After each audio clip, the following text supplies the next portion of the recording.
You really want to join the martial arts class, Li Qinggan? The voice cracked with disbelief. In the classroom of grade 11, class 7 at Luoying First High School, head snapped up. My classmates stared at me, their eyes converging on my seat by the window. The afternoon sun streamed in, bathing me in a golden glow as I hunched over my desk. I stopped writing. I turned my head slightly and gave a thin smile. There's no entry barrier for the martial arts class. Why shouldn't I go? The guy who asked me froze. The rest of the class exchanged weird looks, but they eventually turned back to their own application forms, hesitating. Suddenly, a massive sonic boom thundered across the sky. The windows rattled, but no one in the room flinched. It was a common sound here. I looked out the window and saw a ring of white vapor hanging in the air. A black humanoid mecha, its metallic skin gleaming in the light, streaked toward the horizon. That was a seeker. They belonged to the Wui Provincial Inspection Bureau and patrolled the cities daily. I looked down at the application form in my hands, my fingers tracing the paper. I'd been in this world for 2 years now, and the contradictions still felt surreal. This was the interstellar era. We were in the Red Star sector, on a planet called Xing. The textbooks spoke of starships, mechas, martial artists, interstellar beasts, and cults of the evil gods. But looking around, the reality felt hollow. Even in the space age, we still used paper textbooks. In 2 years, I hadn't even seen a single flying car. The most high-tech thing I owned was a projection communicator on my wrist. The only proof that I lived in a sci-fi world was the mechas in the sky and the martial arts we practiced every day. I couldn't miss out on an era like this. I smiled to myself and kept writing. At the front of the room, our homeroom teacher adjusted his glasses. He looked conflicted. Every 3 years, he saw this same scene play out. Students, he began, his voice heavy. The martial arts class has no entry requirements, but I have to warn you. Even if you get in, the chances of actually making it to the new continent are slim to none. Talent aside, the cost of nutrient fluids alone is staggering. Please, think carefully. His words were like a bucket of ice water. Most of my classmates sighed and put their pens down. A few who were halfway through filling out their forms gripped their pens tight, struggling with the choice, before finally giving up in frustration. The teacher was right. Our planet was split into 2 continents, the new continent and the old continent. We were on the old continent, the scrap heap. The new continent was the heart of the world, the gateway to the stars. Talent was the only ticket there. The screening for that talent usually happened in primary school. Most kids with potential were shipped off to the new continent years ago. We were just the leftovers. This high school martial arts class was our absolute last shot. But for people like us, it was more of a pipe dream. In our entire province, only a handful of students made the cut every year. The room went silent, the mood turning grim.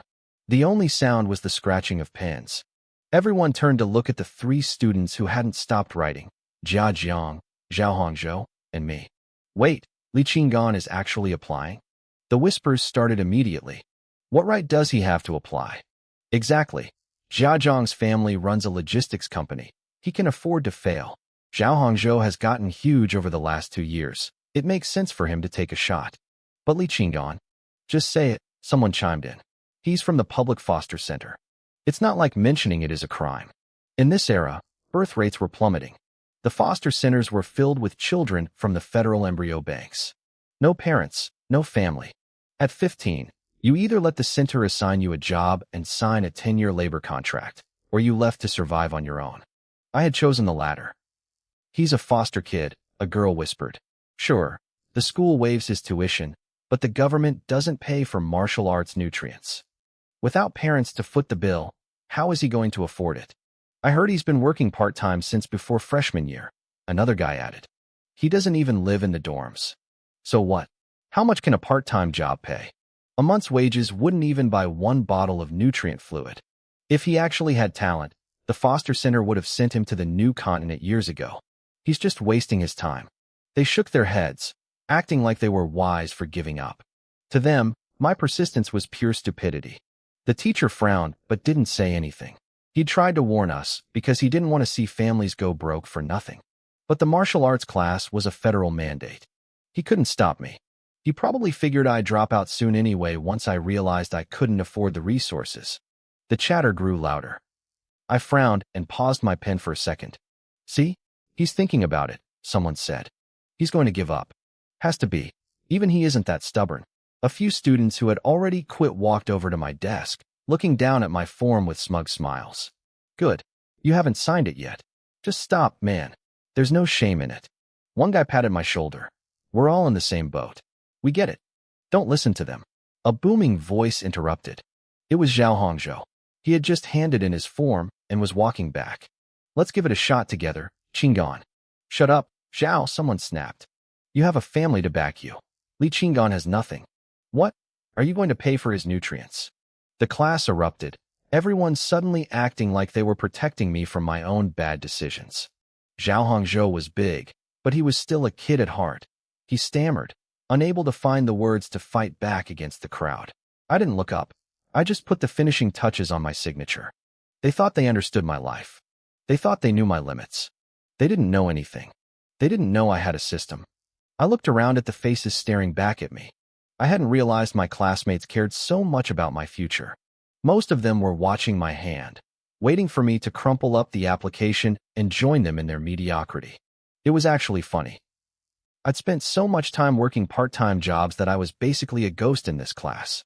Aside from Zhao, who I'd worked with a few times, I didn't really have friends here. Yet, because of a single piece of paper, I was suddenly the center of attention. You guys don't know anything, I muttered with a light laugh. I pressed my pen to the paper and signed my name, Li Qinggan. As I did, a translucent screen only I could see flickered to life before my eyes. Progress, body tempering, 9%. Behind the floating text, I saw their expressions change. Shock, frowning brows, pity. It was a regular gallery of human emotion. I ignored them all. I had work to do. Later that night, the city lights took over. I stood inside the Galaxy Bar on Linjiang Road. The music was deafening, a physical force that shook my chest. Neon lights sliced through the darkness, and holographic dancers twisted in midair above the crowd. The air was a thick, fermented soup of expensive cologne, cheap beer, cigarettes, and sweat. I'd been working here as a security guard for a month, and I still wasn't used to the smell. I adjusted my uniform and pushed through the edge of the crowd toward the entrance. Once outside, I took a long, deep breath and rubbed my temples. Maybe I should find a new job. There were plenty of part-time gigs out there. But tomorrow was my first day in the martial arts class, and I needed to see how the schedule looked first. I'd managed to save 60,000 star credits, but I didn't know how long that would last. It sounded like a lot. My rent was only 1,000 a month, but a single bottle of the lowest grade nutrient fluid cost 3,000. My savings were basically a drop in the bucket. Good thing I have a cheat code, I whispered, glancing at my system screen again.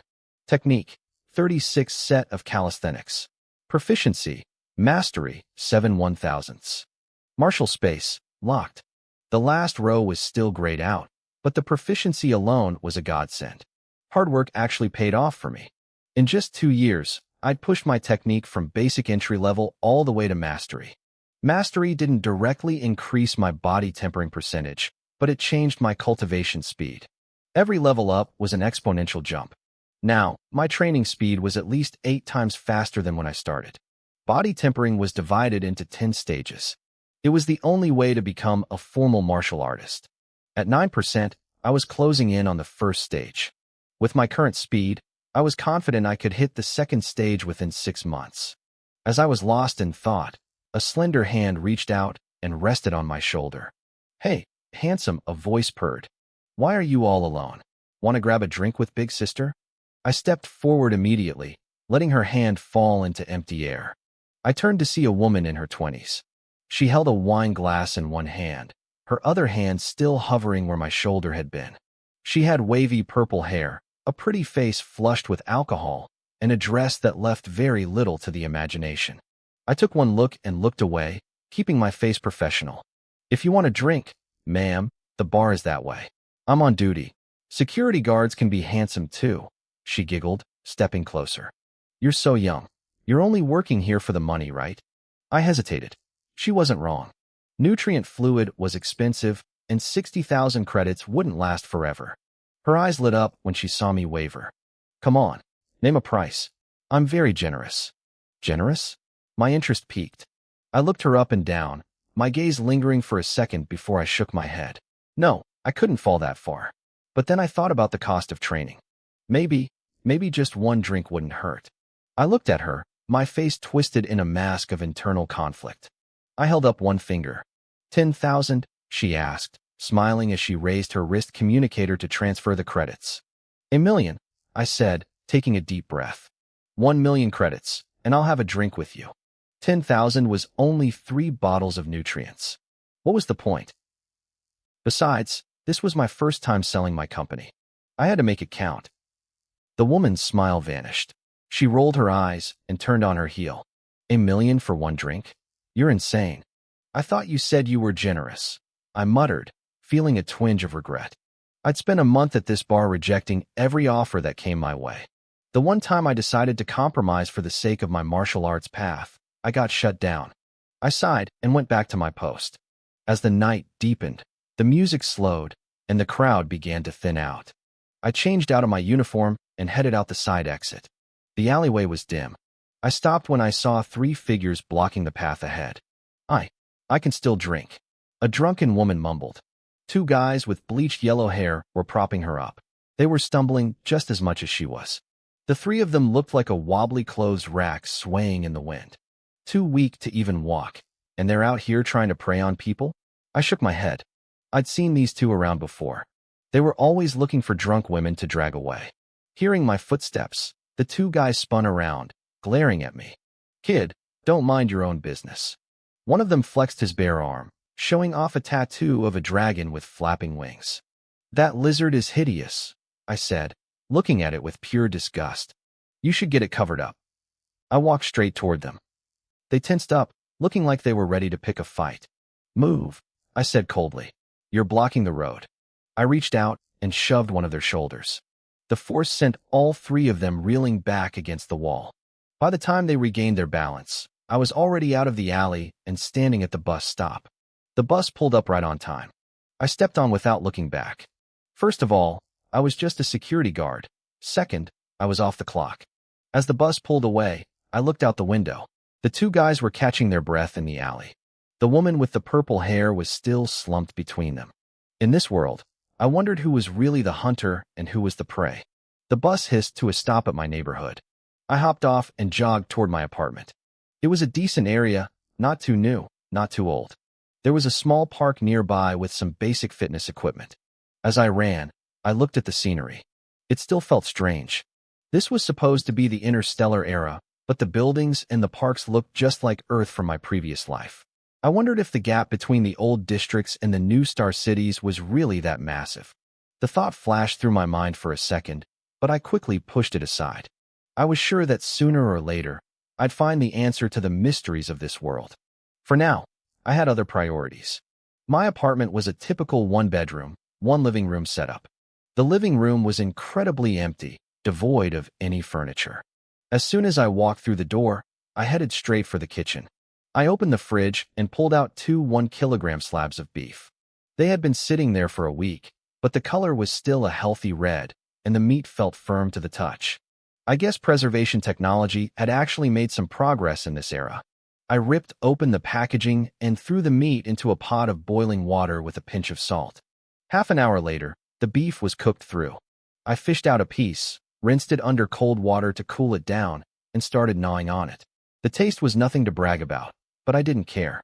I finished it in a few bites. I walked back into the empty living room to stretch. My workout routine, titled "The Starry Sky is Calling," consisted of 108 movements.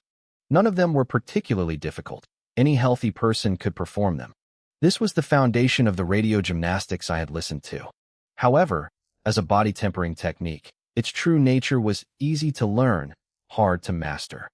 At the beginner level, you just mimic the shapes. Doing all 108 moves would keep you fit. But to actually temper the body, you had to master the power delivery of every single movement. On my internal status panel, this was reflected as my proficiency level. Now that I had reached the mastery level, the focus shifted to breathing. I let out a heavy breath. My toes gripped the floor. I twisted my hips, raised my right arm, and felt my muscles bulge in layers, the tension spreading all the way to my wrist. Green veins popped up on the back of my hand, reaching my fingertips. At a beginner level, this was just a simple hip twist and arm swing. Now, it felt incredibly difficult to execute. Time ticked by. By the time I finished the full set, my body finally relaxed. My clothes were soaked. Sweat poured down my forehead, and steam actually rose from the top of my head. Without stopping to rest, I rushed back to the kitchen and demolished the second slab of beef. After finishing the meat, I finally exhaled and checked my panel. The starry sky is calling, 7/1000 mastery. The starry sky is calling, 8 out of 1000 mastery. A single practice session wasn't enough to jump my body tempering progress, and the proficiency didn't increase just from this one time. Based on my calculations, practicing twice a day gained me 1 point every 2 days. That meant I needed 4 days of training to gain a single point of proficiency. Since reaching mastery, I had been trying to figure out the pattern. Now I was sure, but I wasn't happy with the result. 1 point every 2 days? With 992 points left, it would take me nearly 1,800 days. For 5 years. I took a sharp breath. The road ahead felt long. Wait, I was forgetting something. As my body tempering progress improved, my physical condition would change. I looked at the panel again and felt a spark of hope. In 6 months, I should be able to hit 20% body tempering level 2. The stronger my body became, the better my stamina and recovery would be. Then, I could practice more than twice a day. The two factors would feed into each other. Maybe it would only take 2 or 3 years. The time was cut in half, but I still wasn't smiling. I looked toward the fridge. I needed to try buying some nutrient solutions. Ultimately, my recovery speed was the bottleneck. If I recovered fast enough, I could train 4 or 5 times a day. The problem was that before mastery, meat was enough. Now, my stomach couldn't hold any more food, and my digestion couldn't keep up. I swiped through my communicator, looking at my balance of 60,000 star credits. I sighed. It wasn't the nutrient solutions holding me back, it was being poor. My mind drifted back to that woman with the purple wavy hair from the alley. I scoffed. She was out there getting a free meal and still had the nerve to act all high and mighty with me. Meanwhile, on the second floor of an abandoned construction site in the suburbs, the concrete floor was soaked in blood. Dark red stains snaked across the ground, forming a weird, eerie pattern. 2 dried-up corpses knelt nearby, looking like husks. There wasn't a shred of flesh under their skin, just bone. A light breeze blew, and clumps of yellow hair drifted off their heads, scattering into the dust. The next morning, I arrived at the first high school martial arts hall. Whoa, this classroom is huge. The massive gymnasium was filled with students in white training uniforms, all whispering and looking around in awe. Brother Yuan, look at that equipment. Zhao Hongzhou pulled on my sleeve, pointing at rows of training gear. It's way better than that gym we worked at. Of course, I replied, scanning the room. If the martial arts class couldn't beat a regular gym, we'd be wasting our time here. I saw several familiar faces from our school, but most were strangers from the other 4 high schools in Luoying City. Every year, there was only one senior martial arts class, and it was always held here. There were easily over 100 people. You kids seem energetic, a gruff voice boomed. A burly middle-aged man in a black martial arts uniform walked toward us. He was nearly 2 meters tall, with muscles like a prehistoric beast. The noisy hall went silent instantly. Good, he said, a satisfied smirk crossing his face. I'm Wan Keshin. If you're lucky, I'll be your martial arts teacher for the next year. Lucky? I frowned. Was there someone else? I looked around, but didn't see any other instructors. Everyone else looked just as confused. Wan Keshin didn't bother explaining. He tapped his communicator, projecting a holographic screen. First, let's see what you're made of.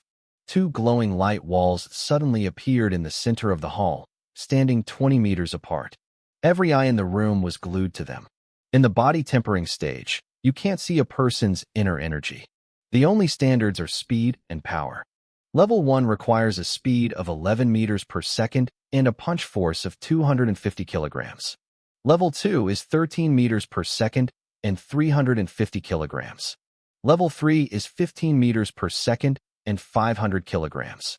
The martial arts class lasts 3 years, Keshin explained. But not everyone makes it to the second year. Level 3 is the threshold for year 2. Of course, that's a long way off for you. He pointed to the light walls.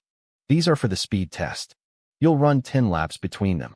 You must touch the wall every time. The system will calculate your average speed. As for power, he gestured to the other side of the hall where a thick, leather-wrapped wall stood with a display screen on top.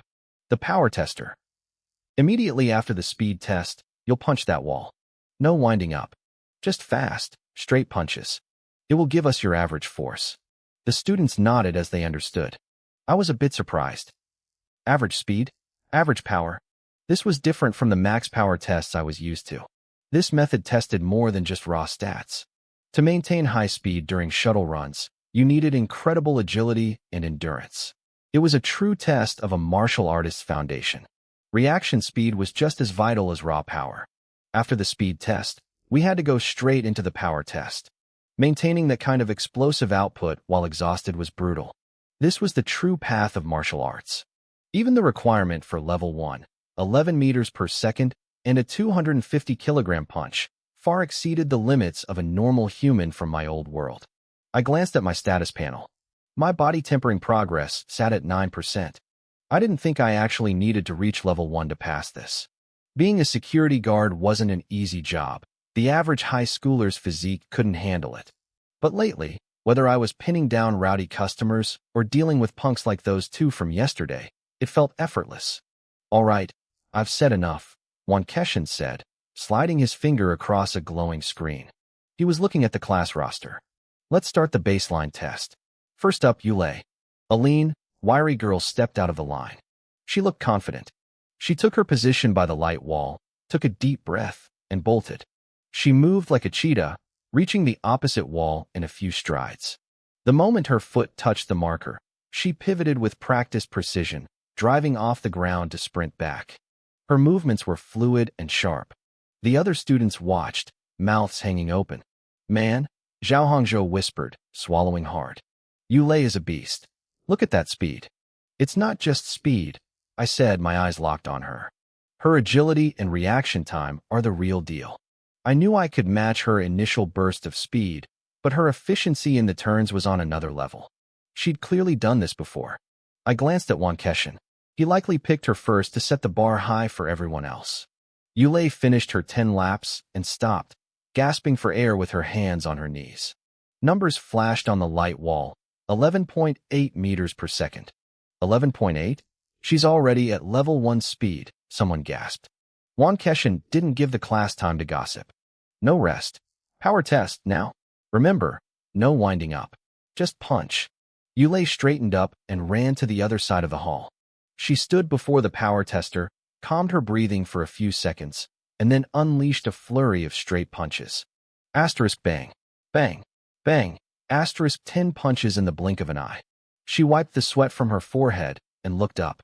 Average power, 243 kilograms. Yulei frowned. She turned and walked back to the line, clearly disappointed. Her speed was well above the level 1 threshold, but her power had fallen just short of the 250 kilogram mark. Her speed is so high, but her power is only 243? Zhao Hongzhou asked, surprised. I glanced over and looked away. She's that thin. It's normal for her power to be a bit lower. The chatter in the line grew louder until Keshin waved a hand for silence. Everyone's physique is different, he said. The levels are just a baseline. Yulei's power is insufficient, so she doesn't technically count as level 1 yet. I realized then that Keshin was using her as a teaching tool. She was the perfect example to explain how the grading worked. Next, Wu He, the teacher called out. A sturdy-looking guy stepped up, looking nervous. His results were much more average, 8.3 meters per second and 173 kilograms. He was basically just a fit athlete. The next 20 students followed, and most of them were even worse than Wu He. Keshin didn't seem to care. He just kept the line moving. Next, Jia Jiang, Keshin shouted. Zhao Hongzhou perked up. Hey, Jia Jiang is up. I nodded. Jia Jiang was from our old class, Class 7. He clocked in at 9.0 meters per second and 203 kilograms. Am I next? Zhao Hongzhou asked, his palms sweating. I'm gonna fail. Next, Fangju, the teacher called. Zhao Hongzhou let out a long breath and wiped his brow. Why are you so nervous? I asked him. This is just a baseline test. The teacher isn't even recording the scores. I've never heard of a baseline test in martial arts class before, Zhao Hongzhou muttered. What if they kick us out for bad scores? Your stats are similar to Jia Zhang's, I told him, patting his arm. You're in the middle of the pack. If they start cutting people, it won't be you. This class is an opportunity for every student in the territory. The Federation's policy is to let everyone try. They won't kick people out on the first day. Zhao Hongzhou suddenly froze, his mouth snapping shut. He nudged me and pointed.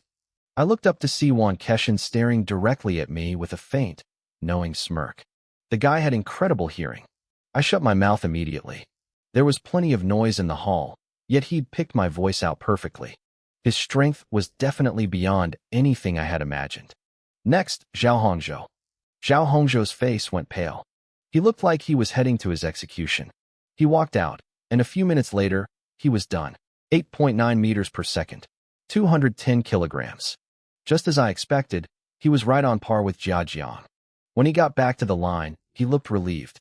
He even tried to comfort me. Don't worry, Lin Yuan. It's like a quick shot at the doctor. Over before you know it. Shut up, I muttered, stepping forward as I prepared for my name to be called. Next, Xiong Xiaoying. I paused, confused. I looked at Wan Keshin, but he was just standing there like a stone pillar. Excuse me, a quiet voice said from behind me. I stepped back, expressionless, as a girl walked past me to take her turn.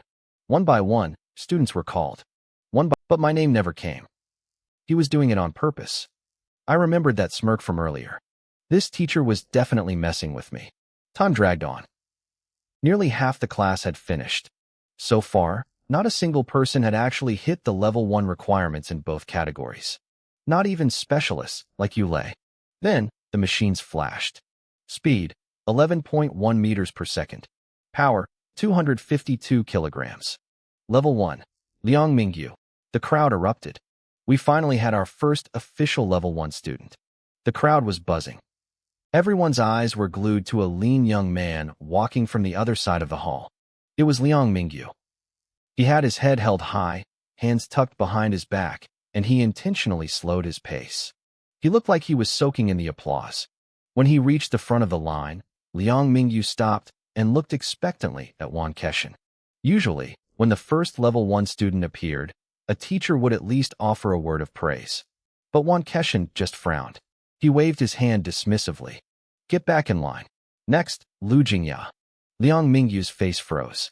He looked incredibly embarrassed, but luckily, Lu Jingya stepped out to take her turn, which took the heat off him. They seemed to know each other. They exchanged a few words before Liang Mingyu retreated into the ranks. Zhao Hongzhou leaned in toward me, looking excited.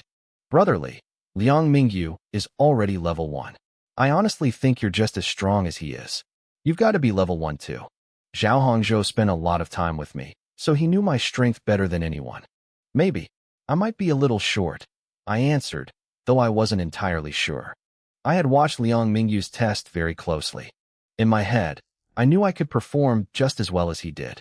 But then I glanced at my internal status panel. Under Realm, it said, Body Refinement 9%. If 10% was supposed to be level 1, then I was technically still a hair short. But if 9% already counted as level 1, then what happened at the end of the progress bar? Did level 10 only require 90%? If so, what was that last 10% for? Was there a level 11?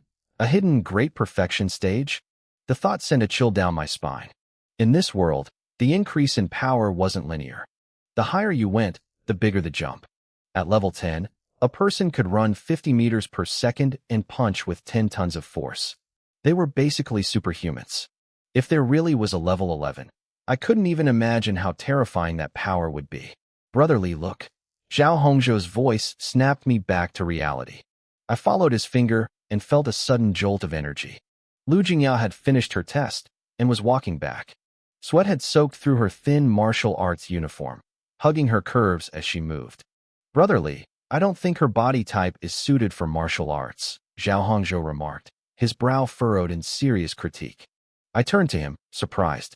Oh, During the speed test, she almost lost her balance and fell, he noted. She's way worse than Yulei. He looked at me, waiting for my professional opinion. I stared into his eyes that were clearly devoid of any impure thoughts, and nodded solemnly. You're right, I said. I was thinking the exact same thing. The testing continued. One by one, students went up and returned. Another level 1 appeared, a guy named Hong Qian. He clocked in at 11.2 meters per second with a 255-kilogram punch. Having seen how Wan Keshin treated Liang Mingyu, Hong Qian stayed humble and didn't try to show off. The line of untested students grew thinner and thinner. My name still hadn't been called. I realized Wan Keshin was saving me for last. It was his twisted sense of humor. But I didn't care anymore. My mind was fixed on that progress bar. Does level 11 really exist? Next, Li Qingshan. I took a deep breath and stepped out. I had been overthinking it for too long. Now that it was my turn, a strange calm washed over me. Whether level 11 existed or not, I'd find out after this. I stood before the light wall. Then, I slammed my right foot down. Boom. The sound was heavy. I shot forward like a bolt of lightning, the power exploding from my legs. The wind roared in my ears. I didn't just run, I flowed. I didn't have much experience with this specific shuttle run test, but I had watched Yulei's perfect form and everyone else's mistakes. I had learned. I tore through the air between the light walls, my turns becoming more precise with every lap. 10 lengths, finished in a flash. The other students held their breath, staring at the screen. They couldn't tell my exact speed with the naked eye, but they knew one thing. I was fast. Very fast. Before they could even process it, asterisk bang, bang, bang, asterisk. A series of rapid-fire explosions echoed through the hall. I hadn't even paused after the speed test. I had lunged straight for the power tester and unleashed 10 punches in the blink of an eye. I let out a long, heavy breath. My pores opened up, and steam actually rose from my skin. I wiped the sweat from my forehead and looked up at the screen. Power, 260 kilograms. Speed, 11.3 meters per second. Brotherly, you're a beast. I knew you were the strongest. Zhao Hongzhou's roar echoed through the gym. The whole class erupted. Not only was I level 1, but I was the top of the class. I had beaten Liang Mingyu and Hong Qian in both categories. I was the undisputed number 1. I filtered out the noise. I didn't care about being better than them. I only cared about one thing, the numbers. I had officially crossed the threshold into level 1. I checked my panel. My heart hammered against my ribs. The progress bar didn't lie. If 9% was level 1, then 90% was level 10. That meant there was 10% of the bar left over. Body refinement level 11. It was real. I took a few breaths to steady myself as I walked back to the line. By the time I reached the others, my face was a mask of calm. The final 10% was a problem for future me. For now, I just had to focus. The students were all whispering about me. Some tried to catch my eye or wave. Wan Keshin was standing at the front, watching me. Knowing his temperament, I didn't stop to wait for praise. I just walked right past him. Not bad. Wan Keshin's voice cut through the chatter like a knife. Everyone went silent. They looked at him in shock. He hadn't said a single word to Yulei, Liang Mingyu, or Hong Qian. Why was he speaking up now? Was it just because I was first? I turned back, surprised. I saw a genuine flicker of admiration in his eyes, which confused me even more. In the crowd, Liang Mingyu's face turned a sickly shade of gray. He was the one who wanted this recognition. I had only beaten his score by a tiny margin, yet I was the one getting the special treatment. Lu Jingya leaned into Liang Mingyu, whispering something bitter, but she stopped instantly when Wan Keshin's cold gaze swept over them. They both turned pale, looking like they'd forgotten how to breathe. Wan Keshin looked around the room, his voice booming. In this entire mock test, Li Qingshan is the only one I've seen who has even a slight chance of making it to the new state. The room went dead silent. The martial arts class was the last ticket to the new state, and while we all knew it was hard to get in, we didn't realize the bar was this high. Even for the top student in the class, the chance was only slight. Only a slight chance. The words hung in the air, leaving everyone in disbelief. Liang Mingyu and Hong Qian clenched their fists, their faces twisting with frustration. They couldn't accept it. Yulei kept his eyes fixed on me, his expression unreadable. He seemed to understand something the others didn't. I felt like an animal in a zoo with everyone staring at me. I had no idea how Wan Keshin had reached that conclusion, but honestly, it didn't matter. A slight chance was plenty for me. With my status panel, my goal was never just to reach the new state. I wanted the stars and the vast ocean beyond. I know it's hard to believe, Wan Keshin said, tapping a few commands into his wrist communicator. He crossed his arms, a meaningful glint in his eyes. After my first class, you'll understand why. That is, if you're brave enough to seize the opportunity. The word opportunity triggered a memory. When Wan Keshin first introduced himself, he said he'd be our teacher for the next year, if there was an opportunity. I realized then that he wasn't talking about his own schedule. He was talking about us. He was here to weed people out. A heavy silence followed until the sound of rolling wheels echoed through the hall. A massive square crate was pushed into the center of the room. It was huge, at least 2 meters on each side, draped in a thick black cloth that hid everything inside. The young man pushing it was tall and muscular, clearly an upperclassman from the martial arts department. Wan Keshin walked to the center of the gym and deactivated the light barrier. Once the upperclassman left, Wan Keshin began to pace slowly around the covered crate. Entering the martial arts class, getting into the new state university, seeing the true interstellar era.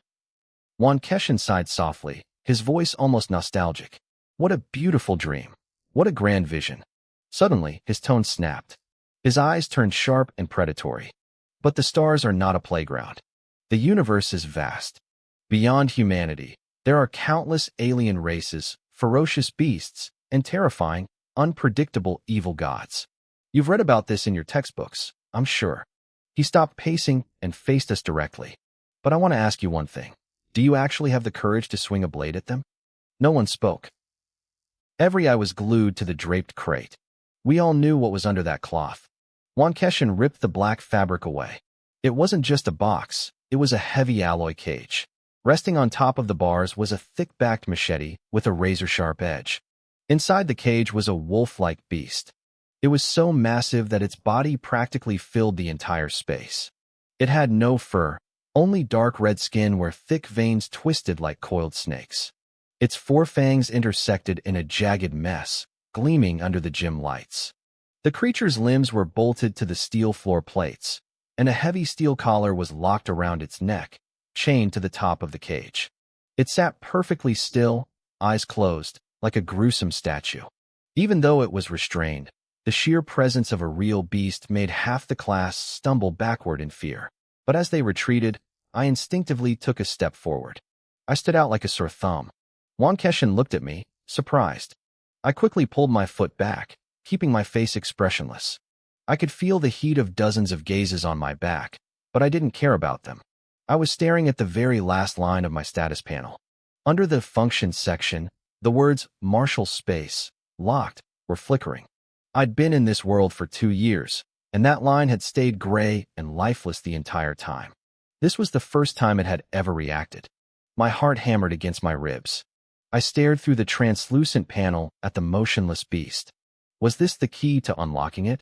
This is a Star Realm beast, a Longdu, Wan Keshin said. To our horror, he reached his hand through the alloy bars and slapped the beast's exposed, leathery scalp. The creature didn't even flinch, held fast by the collar. Seeing it so helpless, some students started to relax. Their eyes lit up. If it couldn't move, hitting it wouldn't be that hard, right? Beasts have a hard time breaking through the Star Realm barriers to reach our planet, Wan Keshin said, pulling his hand back and losing his smile. But the trash who worship the evil gods? They might be hiding right next to you. Just last night, a cultist completed a sacrifice in the suburbs of this very city.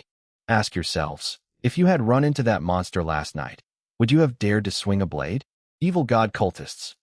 I shifted my gaze from the Longdu. I hadn't expected to hear news about them today. They were humans who had turned into something else, master of disguise, and incredibly dangerous. News about them was rare in the old state, but that didn't mean they weren't there. History books told us that the old state used to have 108 provinces. One disappeared because a cultist sacrificed an entire city, inviting corruption that wiped it off the map. Teacher Wan, did they catch the cultist? A student asked, his voice trembling. If they had, there would be a cultist in this cage instead of a Longdu, Keshin replied coldly. He cut off any further questions. The Bureau will release a report soon. You can read it then. For now, this Longdu is your first lesson in martial arts, the strike. He slapped the alloy bars, and the machete bounced into the air. He caught the handle effortlessly. The Federation sets the curriculum for this class, and I can't change that. But I, Keshin, do not teach trash. He held the machete out toward us. The opportunity is right here. Step up, strike this beast, and you stay. If you don't have the guts, get out. Teacher, I'll go first. Liang Mingyu shouted, stepping forward with his chest puffed out. Hong Qian followed silently. Yulei was already at the front, having been the first for the previous tests. The three of them stood before Keshin. A wave of regret washed over the rest of the class. They realized they'd been too slow. This was a free chance to look brave in front of the teacher. The beast was tied up. It was basically a practice dummy. Teacher, let me try. I'm not afraid. Let me go. Give me the blade. I'll kill it. Suddenly, the center of the gym was a chaotic swarm of students pushing to get to the front. So enthusiastic, Keshin said with a thin smile. It seems I underestimated your courage. His eyes drifted over the crowd to the few of us who hadn't moved. I was the most obvious. Zhao Hongzhou nudged my shoulder. Brother Sean, I think the teacher wants you to go up. You're seeing things, I said, my face a mask of calm. I felt Keshin's gaze, but I noticed something else as he looked away. I looked at my classmates pushing and shoving to get to the front, and a flicker of pity crossed my mind. I knew Keshin's twisted sense of humor better than they did. They thought this was a free chance to look brave. Top of the class, and this is all you've got. A voice sneered from my side. It was Lu Jingya. She wasn't very tall, but she walked past me with her chin tilted up, trying to look down her nose at me. Thud. I didn't even think about it. I just swung my foot out. The contact felt solid. Lu Jingya stumbled forward 2 steps and collapsed face first onto the floor. You dare to kick me? She clutched her backside, looking back at me with a face full of disbelief. Just a little sparring, I said, my voice flat and indifferent. Since we're in the same martial arts class, if you're interested, we can spar like this more often. Brother Sean didn't even use any force, Zhao Hongzhou added, his face perfectly serious. If he had, you would have flown across the room. You fell because you're too clumsy. Personally, I suggest you learn from Yulei. Lu Jingya's face turned bright red with rage. She scrambled up, holding her rear, and ran over to Liang Mingyu. She whispered frantically in his ear. Li Qingshan again, Liang Mingyu muttered, his expression darkening. He shot a glare at me where I stood at the back of the crowd, then turned to Keshin. Teacher, let me go first. I'll set an example for the class. Liang Mingyu was desperate. He'd lost the physical tests to me, and that was a settled fact. Whether I was actually a coward or not didn't matter to him. If he could be the first to strike the beast, he could reclaim his pride. No rush, Keshin said, his smile growing even warmer. He gripped the hilt of his machete. A demonstration like this should be done by the teacher personally. Watch closely. His movement was a blur. It was so fast that none of us could even track the blade's shadow. Clang, the sound of metal hitting metal echoed through the gym. The machete stopped against the alloy bars of the cage. We all stared, completely confused. Was he demonstrating how to hit a cage? Then I heard it. CR crack. Fine, spiderweb cracks appeared where the blade had struck. They spread with impossible speed. In the blink of an eye, the entire cage, the top bars, and even the steel collar around the Longdu's neck were covered in fractures. Boom. The cage shattered into a cloud of iron shards. The beast's fur was coated in a layer of silver dust. Suddenly, 2 points of glowing crimson ignited on its head. The Longdu opened its eyes. Roar. A massive, bloody maw opened, and a foul, metallic stench hit us like a wave.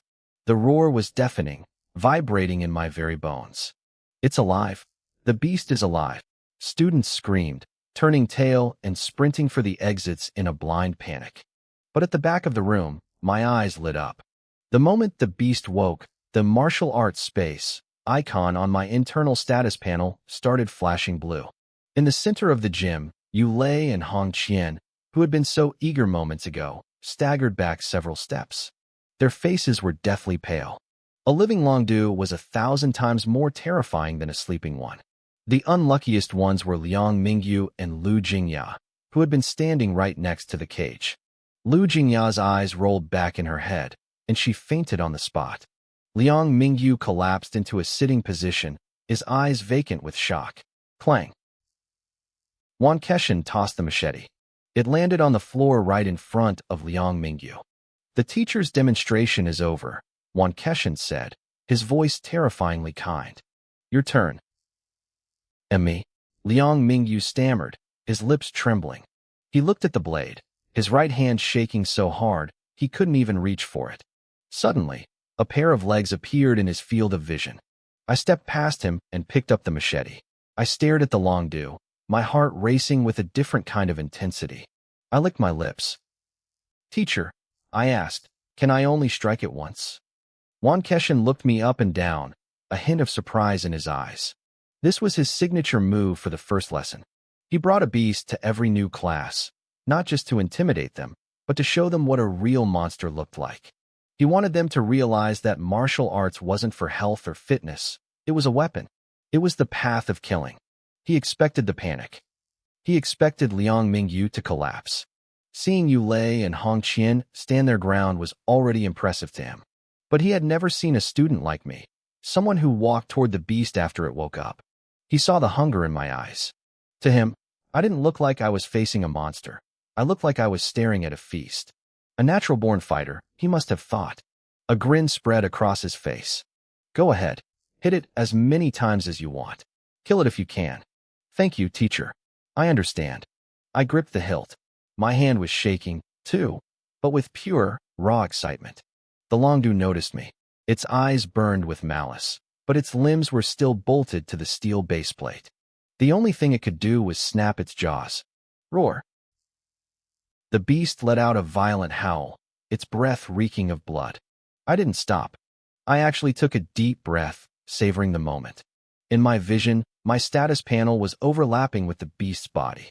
The martial arts space icon was flashing faster and faster as I got closer. "If I kill this thing, the space will unlock." "Stay sharp," Wan Keshin warned, sensing my intensity. "Don't let it get a bite of you." His worry was unnecessary. When I got within a meter, I didn't go for the head. I sidestepped the jaws and moved to its flank, right by its waist. I raised the blade high and swung it down with everything I had. Thud. "So tough," I muttered, shaking out my numbing wrist. I looked at the result.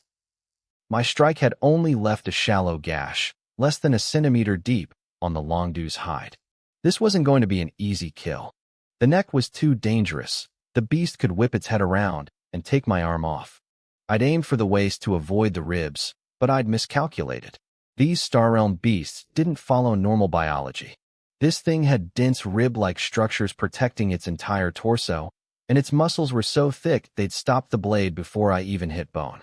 The wound was already closing as the muscles contracted. The Longdu twisted its head, its red eyes fixed on me, filled with murderous intent. "Is that all?" Liang Mingyu had somehow found his feet. He let out a shaky, mocking laugh. Does student Liang want to come up and show us how it's done?" Wan Keshin's voice cut him off. Liang Mingyu flinched and shut his mouth instantly. The rest of the students had recovered from their initial shock and were gathering around in a wide circle, watching me. I didn't swing again immediately. I stood there, studying the Longdu's anatomy. Wan Keshin probably thought it was impossible. Even with its limbs pinned, the beast's physical density was no joke. A student at my level would usually run out of strength long before doing any real damage. He probably thought I'd lost my nerve after that first unsuccessful strike. But then I moved. I walked past the Longdu's waist. I kept going until I was standing directly behind it. I flipped the machete in my hand so the blade pointed upward. I started measuring the distance between the beast's back legs. "Damn," Wan Keshin muttered, slapping his forehead. "He's not a natural fighter. He's just a maniac who really wants this thing dead." The students' eyes lit up as they realized what I was doing. As expected of the top of the class, someone whispered. "He found the weak spot." Yeah. Suddenly, I'm not scared anymore. I actually feel kind of sorry for that beast. "I can't look." "I really can't look," someone muttered nearby. My classmates were literally shivering, their legs shaking as they watched me. But Zhao Hongzhou just grinned. My brother Qingshan is smart, he said, sounding proud. He understands the essence of biology. Every living thing has a weakness, especially when it's a male. The Longdu felt our eyes on it. It let out another roar, louder this time, trying to reclaim its status as a king of the forest. Its blood-red eyes scanned the room with pure disdain. To this beast, we were just weak humans who didn't even have the right to scratch its hide. It probably thought the little human behind it, me, was too terrified to strike again. The students didn't run this time. They stayed exactly where they were, their eyes filled with a strange, dark anticipation the beast couldn't understand. Then I struck. The sound was a wet thud. The blade sank into flesh. It wasn't a deep wound, but the agony that followed was absolute. The Longdu's head snapped back, its roar hitting a glass-shattering peak before cutting off abruptly. Its head dropped, then jerked side to side in a frantic search for its attacker. But I didn't give it time to find me. Another wave of horrific pain surged through its lower body. The beast shrieked again, its voice cracking. Behind it, my eyes were burning. I wasn't affected by its screams at all. I gripped the machete with both hands, blade facing up, and swung with everything I had. 1 strike. 2. 3. The Longdu's roars grew weaker, but my swings only got harder. I was aiming for the vitals, tearing through muscle and bone. With a final, sickening tear, a 30-centimeter wound ripped open its belly. Internal organs spilled out onto the floor. The beast gave one violent shudder and collapsed, its life fading fast. I let out a long breath and leaned on the machete. My white martial arts uniform was soaked in blood. Sweat rolled down my forehead, mixing with the red splatters on my face. It was finally over. The watching students all exhaled at once. Many of them were standing with their legs pressed tight together, faces pale as ghosts. Even Wan Keshin's eyes were twitching. He hadn't expected a combat lesson to turn into a live dissection. Just as he reached out his hand, likely to call me back, I moved again. I raised the blade and shoved it deep into the beast's abdomen. The entire 1.2-meter blade disappeared inside, leaving only the hilt visible. I gripped it and started to stir. What kind of grudge does he have? Someone whispered, their jaw dropping. The thing is already dead. I saw Wan Keshin's outstretched hand and looked up. It's not about whether it's dead or not, I said simply. The room went silent. Even Wan Keshin looked lost. If he didn't know my background, he would have thought this Longdu had murdered my entire family. I ignored the silence and kept twisting the blade, shredding every organ until the very last spark of life vanished from the carcass. When I finally pulled the machete out, a smile spread across my face. I wiped the sweat from my eyes and looked at the translucent panel floating in my vision. The martial space was unlocked. I sheathed the knife and started walking back. The students stared at me, unable to relax. My blood-soaked uniform clung to my skin, highlighting every muscle. The machete in my hand dripped dark blood, leaving a red trail across the floor. With the blood smeared across my face and that lingering smile, I probably looked more like a monster than the one I just killed. Liang Mingyu turned pale and stumbled back several steps. What do you want? I gave him a confused look. But to him, that look was terrifying. Blood trailed down from my eyebrows like red war paint, and my cold gaze felt like a physical blade cutting through his courage. Liang Mingyu's knees buckled. He collapsed to the ground, crying out, "Don't come near me." I stood there, stunned by his reaction, and looked at Wan Keshin innocently. "Useless trash," Wan Keshin roared. "If you don't have the guts, get out of my martial arts class." His voice snapped Liang Mingyu out of it. Wan Keshin looked at the trembling boy and then at Lu Jingya, who was still unconscious on the floor. In his mind, he had already crossed their names off the list. Fear was fine, but losing the courage to even face an opponent meant they didn't belong here. "Teacher, the knife?" I said, holding the hilt out to him. Wan Keshin frowned. The blade was covered in blood, gore, and a foul stench. Honestly, I didn't smell much better. He waved me away. "Keep it," he said. "Class is over. Go to the locker room and get cleaned up." "Thank you, teacher." I was thrilled. I didn't care about the mess. A free high-quality blade was a win. As I ran toward the showers, The rest of the class finally started to breathe again. They gathered around the mangled corpse of the Longdu, their fear replaced by excited chatter. The beast didn't seem so scary anymore, mostly because I was much scarier.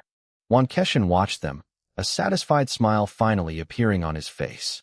The lesson had been interrupted, but the goal was achieved. The results were better than he could have hoped for. Yulei walked up to him, biting her lip. I disappointed you, uncle. Qian, standing right behind her, froze. Her eyes darted between Yulei and the instructor. Keshin's expression shifted back to a stern mask. In school, call me teacher. He softened his voice slightly. For your first time facing a beast, you both held your ground. You did well. Better than most students in previous years. Teacher, Qian asked, her voice regaining some confidence. What about Li Qingshan? Keshin went quiet for a long time. He shook his head. He is hard to categorize. He had never seen anyone like me in his entire life. Inside the private shower, steam filled the air. I stood under the hot water, letting the blood wash away while I focused on my status panel. My body refinement was still at 9%, but a new section had appeared. The martial space was now level 1. As I looked at it, information flooded my mind. The martial space was a mystical training ground that automatically recorded projections of every monster I killed. In this space, my consciousness could fight without ever getting tired. I could practice my combat techniques and my cultivation methods endlessly. Even though training in the space wouldn't physically strengthen my body, it would skyrocket my proficiency. I realized the potential immediately.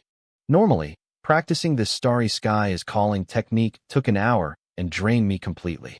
With my current recovery speed, I could only manage 2 sessions a day. But in the martial space, where fatigue didn't exist, I could train forever. In the real world, practicing the starry sky is calling technique was a grueling process. It took me 2 days of intense effort just to gain a single point of proficiency. But inside the martial space, everything changed. I could train for 24 hours straight without feeling a hint of fatigue, gaining 6 points a day. Even better, the time flow was different. 1 day in reality equaled 10 days in the space. If I spent a full day training in there, I could rack up 60 proficiency points. My breath hitched as I did the math. Going from 1 point every 2 days to 60 points in 1 day was a 120-fold increase. In just half a month, I could push my technique to the next level. My cultivation efficiency would double again. I had started as an ordinary high schooler, yet now I was the top student in the martial arts class. I achieved that by grinding my technique levels higher than anyone else. I doubted anyone else in class had even reached the mastery level. Students like Yulei and Qian had access to expensive nutrition fluids, but I had surpassed them without drinking a single drop. I wondered if Teacher Keshin saw this in me. He had my files. He knew I came from a poor background, yet my test scores were elite. It wasn't hard for a master like him to connect the dots. If he saw a glimmer of hope in me now, what would he think once I leveled up my technique again? My excitement faded when I looked back at the status panel. It showed I only had 1 year of available time left in the martial space. A year sounded like a lot, but it wasn't enough. Every time a technique leveled up, the difficulty spiked exponentially. It had taken me 2 years to reach mastery. Without the martial space, the next level would take at least 3 more. I needed more time, and the only way to get it was by hunting monsters. I shook my head, clearing the thoughts. A single wolf-poison beast was still more than I could handle. I focused on the hot water running over my skin.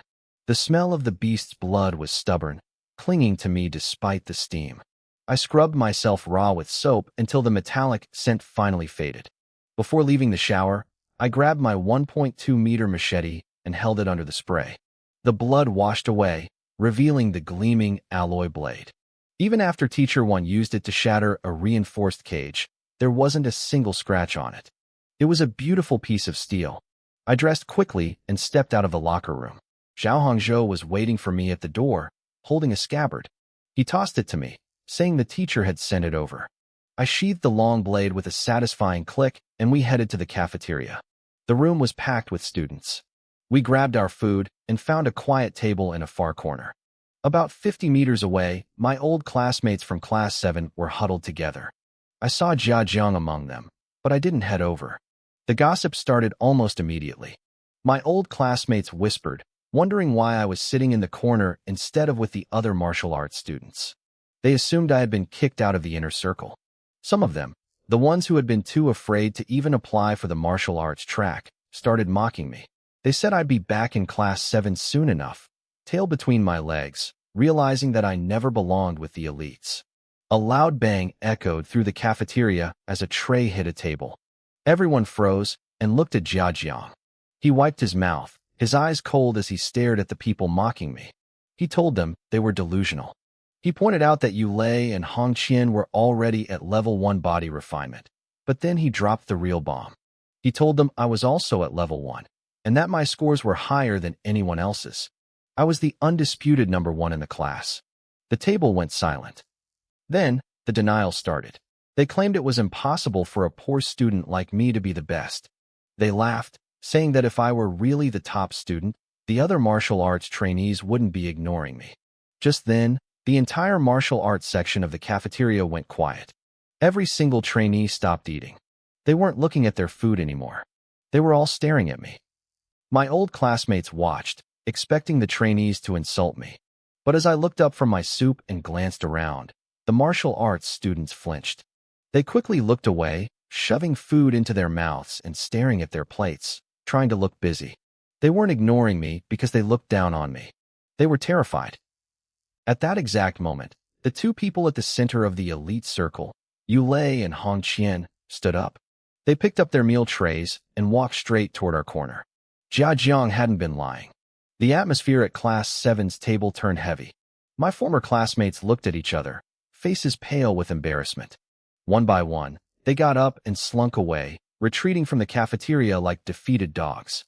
Yulei and Hongqian stopped right in front of me and Zhao Hongzhou. Mind if we sit here? Yulei asked.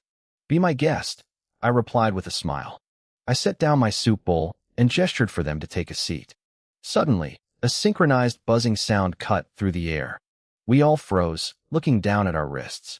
Our communicators were vibrating violently, the edges flashing a frantic red. It wasn't just us. The entire cafeteria fell into a deathly silence as every student stared at their screens. It was an emergency bulletin from the Bureau of Investigation. We swapped glances, not entirely surprised, and quickly tapped the message open. Last night, a cultist of the evil god had appeared in Luoying City. They had performed a ritual sacrifice in the suburbs. 2 citizens were dead. The Bureau had identified the victims through DNA and was now releasing their photos for leads. The killer was still at large. The text was brief, followed by 2 photos. My pupils constricted. I recognized those faces. I'd seen them just last night. It was the 2 punks with the dyed hair. I scrolled back through the text, my heart racing. 2 victims. Only 2. My mind flashed back to the trio I'd seen on the bus. 3 men had followed that woman. But only the 2 with yellow hair were dead. A chill ran down my spine as I remembered the woman with the wavy, purple-red hair. I took a sharp breath. Thank God I had stuck to my principles last night and walked away. If I had followed her into those woods, I'd be a corpse on a screen right now. The cafeteria erupted into a roar of chatter. The silence was shattered. Because I'd already heard a hint of this from Wan Keshin, I stayed relatively calm, but Yulei and the others were whispering frantically over the details. I stayed silent, my fingers flying across my holographic screen. Brother Sean, what are you so busy with? Zhao Hongzhou asked, leaning over. Nothing much, I said, flashing him a quick smile. Just writing a resignation letter. I showed him the screen. I was halfway through quitting my job at the Starry Sky Bar. I explained that I didn't want any distractions now that I was in the martial arts class, but that was only half the truth. If there was a killer on the loose, I wasn't taking any chances. Whether that purple-haired woman was the murderer or not, I was done with that bar. Once the resignation was sent, I opened a new draft, a police report. My fingers moved with elite speed. I detailed everything, the 3 men, the woman, the bus stop, the time. Everything. The Bureau rewarded useful leads, and I needed the money. Besides, I had to be fast. Someone else from that bus might already be talking. By the time I finished, the table talk had died down. There wasn't enough info in the bulletin to keep the conversation going. Yulei looked at me, his eyes curious. Li Qingshan, do you rarely use nutrient solutions? I've never used them, I admitted. But I'm planning to buy some on my way home today. Zhao Hongzhou wiped his mouth. He's right. If Brother Sean had used them earlier, his test scores today would have been even more insane. Number 1 in the class without nutrients? Hong Qian muttered, shaking his head. That's just monstrous. Yulei's eyes lit up. I knew it. He leaned in closer. You probably know that our cultivation technique, Starry Sky is Calling, has different levels. But I bet you didn't know it has 4 distinct stages. He held up 4 fingers. Most of the class is only at the first stage, basic movements. A few are at the second, power delivery. Hong Qian and I have better scores because we used nutrients to master those 108 power delivery techniques. But you, Li Qingshan, you've already reached the 3rd stage, haven't you? You've mastered the breathing coordination. You have a sharp eye, I nodded. My internal panel labeled these as basic, proficient, and expert, but the concepts were the same. I was curious about what came next. What's the 4th stage? The muscle stage? Just call me Yulei, he said, waving off the formality. The 4th stage is about mastering muscle rhythm. It's mysterious. My uncle, Instructor Wan, says that the first 3 stages are about going from the outside in. Muscle rhythm is about going from the inside out. He stopped there, seeing our blank stares. He shrugged. That's all I know. It's deep stuff. I don't really get it either. I felt a bit disappointed, but I walked away with one key piece of info. Wan Keshan was Yulei's uncle. Don't worry about it too much, Yulei added, trying to be encouraging. The fact that you reached the 3rd stage so fast means you have incredible natural comprehension. You'll hit the 4th stage sooner or later. I just smiled and said nothing. Comprehension? I didn't have any of that. Every technique and breathing pattern I knew had been hard-coded into my brain by the system the moment I leveled up. But he wasn't wrong. Once I maxed out my expert level, the muscle rhythm would come naturally. We finished our meal and parted ways at the school gates. I headed straight for the nearest mall. 10 bottles of basic nutrient solution. Here you go. The salesgirl beamed, handing me a specialized, small insulated box. I tried to smile back, but my face felt stiff. I took the box with one hand, my other hand gripping the hilt of my sheathed blade. I swiped my communicator over the scanner. 30,000 credits. Half my savings, gone in a blink. Have a nice day. Please come again. I didn't stay to chat. I walked out as fast as I could, my heart aching for my bank account. Back at my apartment, I leaned my machete against the wall and looked at my status panel. I didn't jump into the virtual martial arts space yet. Real-world training was still the foundation. Now that I had the nutrients, I could push my body harder and train more often. I opened the insulated box. A hiss of cold mist escaped, revealing 10 thumb-sized vials filled with a shimmering silver-blue liquid. The packaging was fancy, which made me feel slightly better about the price. I took one out, downed it, and closed the box. It tasted like sweet and sour cold water. 3,000 credits, gone in one gulp. I stared at the empty vial, waiting for a rush of power. Nothing. It felt no different than a cheap soda. But the salesgirl had warned me, nutrients are just supplements. If you don't train, your body won't absorb them. The higher your cultivation level, the better the absorption. I cleared my mind and stood in the center of my living room. I began the movements of Starry Sky is Calling, feeling the rhythm of my breath as I started to work. An hour later, I finished the final movement of the set. I collapsed onto the floor, my chest heaving. Sweat soaked through my clothes, pooling on the ground. But I wasn't hungry. I touched my stomach and my eyes lit up. Usually, after a session this intense, my stomach would be screaming for food. Now, I felt a strange sensation. It was like dozens of tiny, cool streams were flowing out from my stomach, spreading through my limbs. They were soothing my exhausted muscles. 3,000 credits. It was worth every cent. I grinned. With this recovery speed, I wouldn't have to wait long for a second session. I spent the entire afternoon pushing myself through the movements. By evening, after dinner and one final practice, my limbs felt like lead. I couldn't lift a finger. The effects of the nutrient solution had finally run out. I checked my status. Cultivation, body refinement 9%. Wait, it changed. Cultivation, body refinement 11%. I forced my aching body up and stumbled into the kitchen. I grabbed a slab of beef from the fridge, and tossed it into a pot of boiling water. As the steam rose, I stared blankly at the mist, but my mind was on the panel. The progress had finally moved. I had been stuck at 9% for over 10 days. Today, I finally broke through. The nutrient solution wasn't the only reason, but its effect was better than I expected. One vial had lasted me through 4 full practice sessions. Earlier today, I chatted with Yahello and the others about the stuff. They said one vial only lasted them 2 sessions. This was the difference in absorption the salesgirl mentioned. My Starry Sky is Calling was at the 3rd stage of mastery. Yahello and the rest were only at the 2nd. That was the gap. Still, those guys were keeping up with the class despite such low efficiency. They must be drinking this stuff like water. I felt a pang of envy. If I could afford a bottle every day. The timer on the stove clicked off. The floating beef snapped me back to reality. I only had 30,000 credits left. If I spent it all on nutrients, I'd be eating well, but I wouldn't be able to pay rent. I winced. I rinsed the beef under cold water and started gnawing on it. After a quick shower, I flopped onto my bed. If I didn't have the resources, I had to make up for it with talent. My eyes drifted to the martial arts space section on my panel. I closed my eyes and focused. When I opened them again, I was standing on a vast, empty platform. This was it.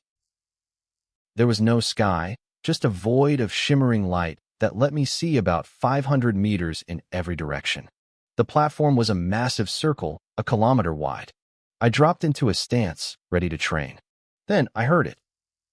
A low, guttural growl came from behind me. It was moving fast. I spun around. A foul stench hit me. A massive set of jaws snapped shut right in front of my eyes. Crunch. My head burst like a dropped watermelon. Crap. I bolted upright in my bed, drenched in cold sweat. My heart was hammering against my ribs. The image of the wolf venom beast was burned into my retinas. I had just died. I actually felt it. What happened? Why was the wolf venom there? I hadn't summoned its projection. Then I remembered the description of the martial arts space. It said the space automatically recorded projections of every monster I killed. Automatically. My stomach turned. To the system, if I killed it once, I could kill it again. It didn't care that the only reason I killed that wolf was because it was pinned to an alloy plate. This was the price for taking a shortcut. I had unlocked the space by killing a beast, but without Instructor Wan's class, I never would have stood a chance. I killed you once, I whispered, a cold edge creeping into my voice. I can kill you 1,000 more times. The wolf was blocking my path to training. It had to die. I rolled out of bed, grabbed my machete from the living room, and sat back down. I gripped the hilt and drew the blade. I closed my eyes. The world shifted. I spun around instantly, my hand tight on the grip. The machete had come with me. 100 meters away, a pair of crimson eyes locked onto mine. The wolf venom roared and lunged. It was a blur of fur and muscle, crossing the distance in heartbeat. I tensed, stepped back, and swung the machete with everything I had. We crossed paths. The wolf landed 10 meters away. I looked at its neck, only a shallow scratch. My wrist was already numb from the impact. The beast turned, its eyes glowing with malice. It leapt again. This time, I couldn't dodge. I raised the blade to block. Thud. The force was staggering. The machete flew out of my hand. The claws slammed into my chest, crushing bone and organ alike. I jerked awake in my room again. Dead. Again. I took a breath, trying to calm my shaking hands. The wolf was much faster and stronger than me. That was its true power, without the restraints. But I wasn't giving up. For the rest of the night, I stayed in that dark room. Every few seconds, my body would twitch. I would open my eyes, face pale, then close them again. As the hours passed, the twitching stopped. My eyes became calm, cold. Suddenly, a massive sonic boom rattled my windows. I jumped up and ran to the window. High above, a Skyseeker mecha streaked across the clouds. These mechas usually patrolled the province, but they rarely broke the sound barrier over a city at night. Something was wrong. I watched the trail of vapor. It was headed toward Linjiang Road. Is that purple-haired woman really a cultist? I wondered. The Star River bar was right there. I had sent that tip earlier today. If the Bureau acted on it, they'd be moving in now. I hoped they'd catch her. If they did, there would be a bounty in it for me. I checked my communicator. No emergency alerts. That meant the authorities had it under control. I rubbed my temples and sat back on the bed. Time for another round. The next morning, the martial arts hall was buzzing with students. Zhao Hongzhou finished changing and stepped out of the locker room. He spotted a familiar back in the crowd, and his eyes brightened. I stepped forward and reached out to clap a hand on the person's shoulder. Before my palm could even land, the figure in front of me spun around with cold indifference. He pivoted his body, his eyes flashing like lightning. His right hand shot up, a knife hand strike slicing through the air toward my throat. The strike stopped exactly 1 inch from my neck. A sharp gust of wind from the momentum brushed against my skin. Zhao Hongzhou froze, his left hand hanging awkwardly in midair. A stiff, terrified smile pulled at his lips. "Brother Sean, it's just me. Reflexes. Sorry." I shook my head and pulled my hand back. I glanced toward the locker room behind him. It was a good thing I'd left my machete in there. If I hadn't, I pinched the bridge of my nose and gave him a warning. "Don't sneak up behind me lately. I'm afraid I won't be able to stop myself in time." "I won't. I definitely won't." Zhao Hongzhou rubbed his neck, his face still pale from the scare. After a moment, his curiosity got the better of him. "Brother Sean, did you spend all night practicing combat techniques?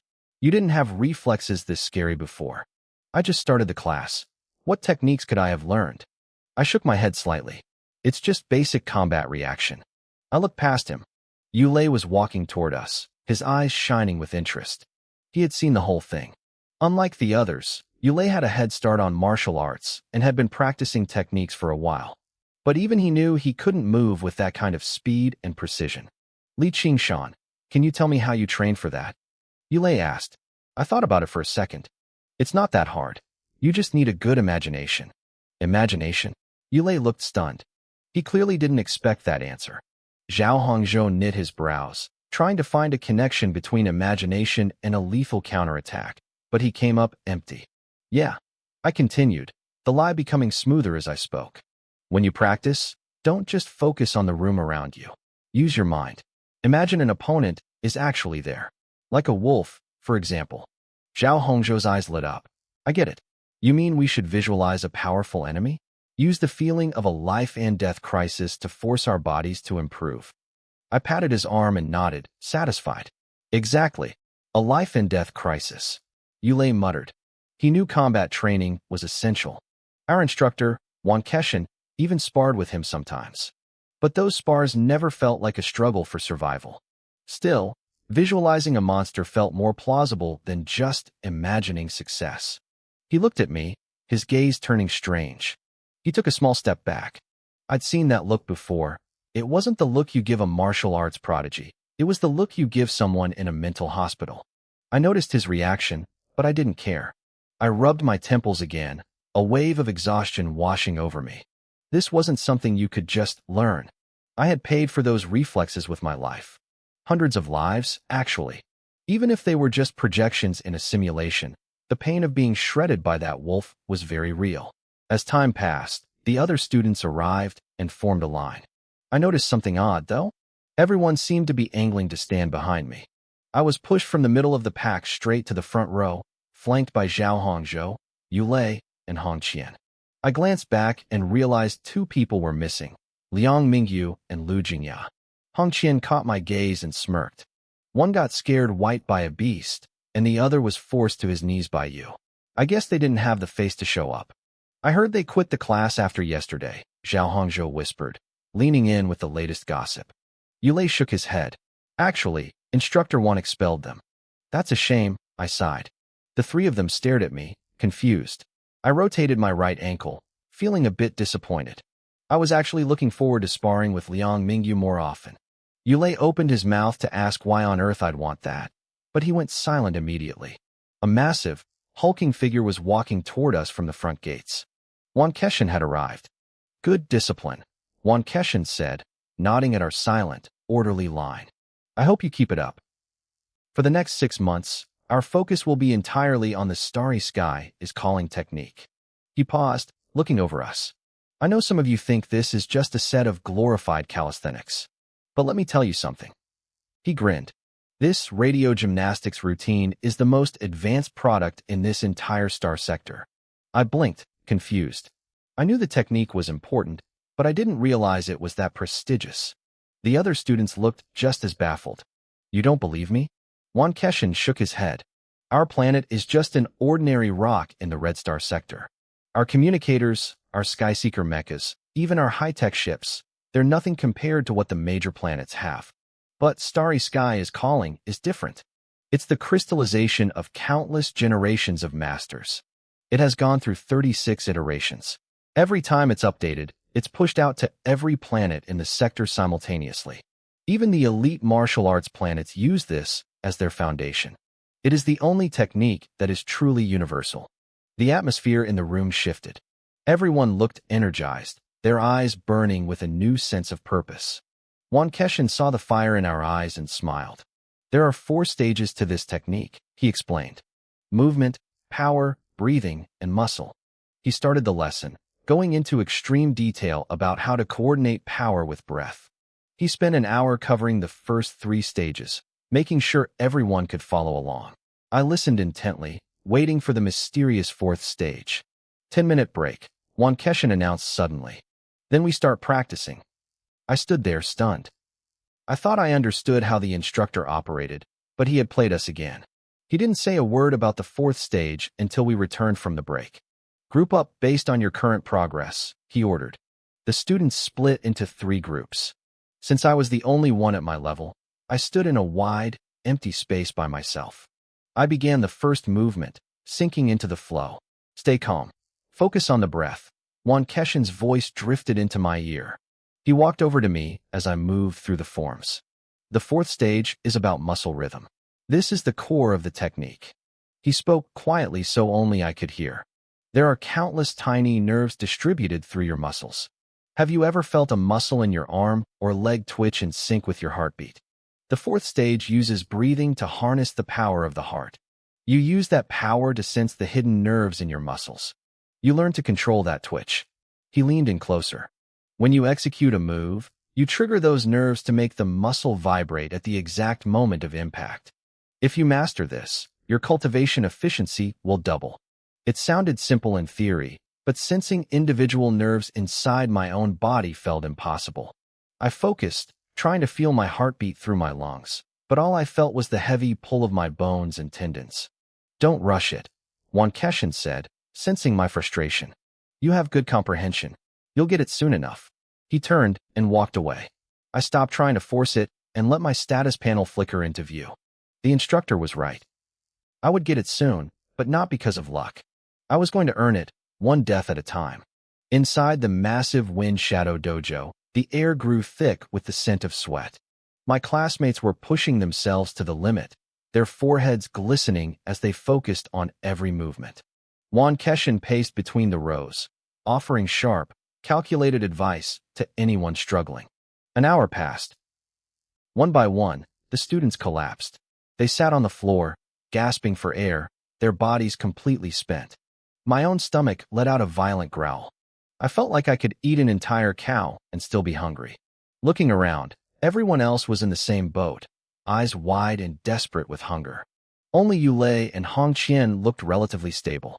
They were sweating, sure, but they weren't trembling. Being rich had its perks. They had been gulping down expensive nutrition fluids since early morning. I looked away, pushing down a surge of envy. I couldn't afford to treat those fluids like water. I had to be strategic.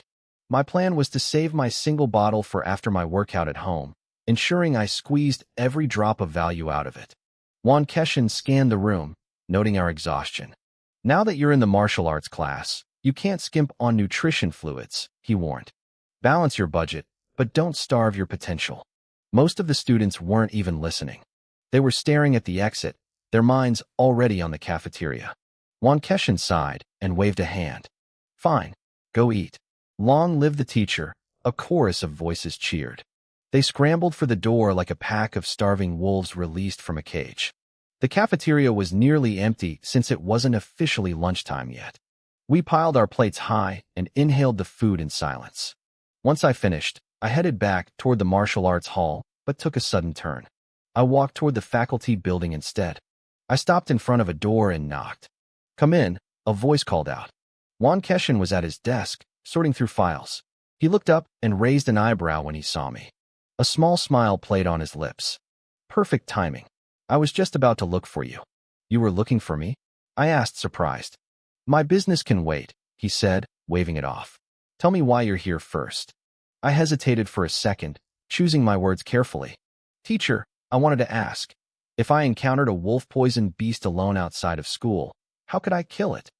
I didn't tell him that I had already died hundreds of times in my mental space. I hadn't even been able to block a second strike from that monster, let alone kill it. I needed professional advice.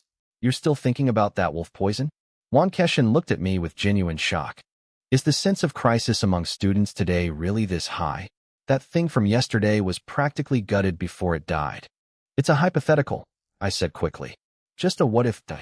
"Fine, a what-if." Wan Keshin chuckled. He reached into his desk drawer and tossed a silver handgun onto the desktop. "This is a 5 English number 17, a standard laser pistol. As long as the beast is more than 20 meters away, this gives you enough time to react. One shot to the head, and it's over." I stared at the gun, speechless. I expected a secret technique or a hidden strike, not a piece of hardware.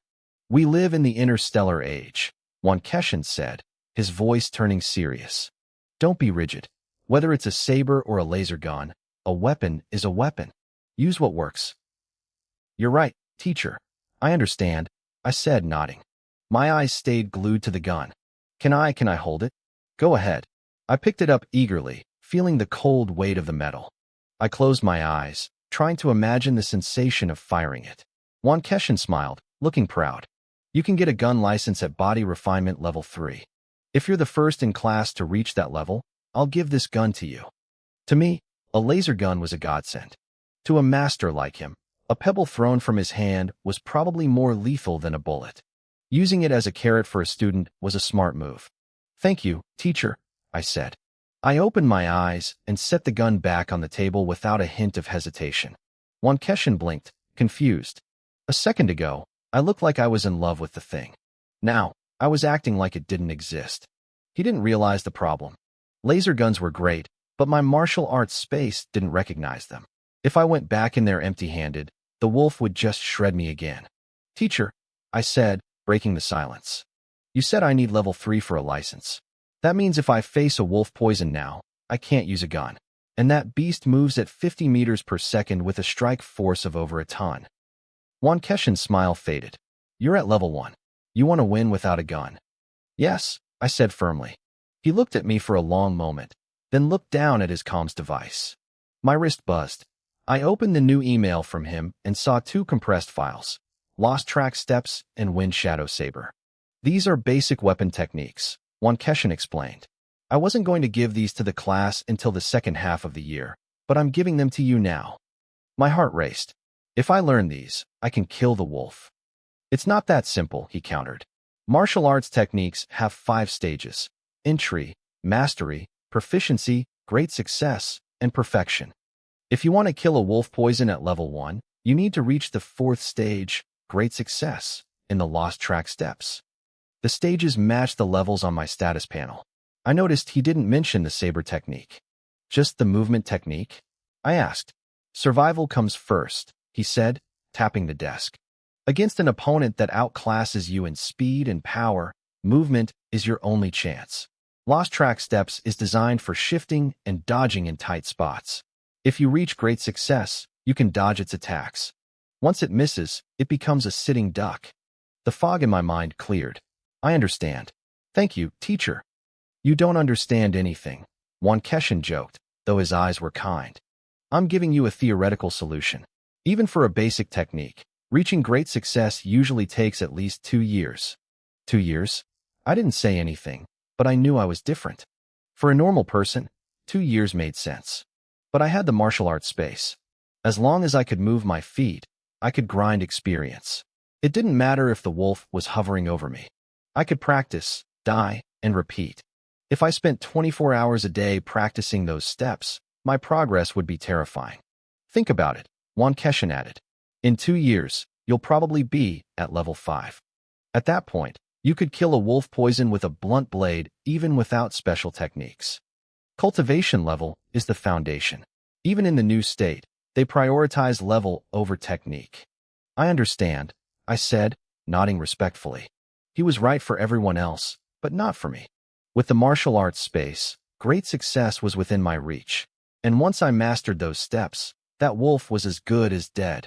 With great success in my sights, I could finally focus on grinding my proficiency in the star summoning technique. At the 4th stage, my cultivation efficiency would double.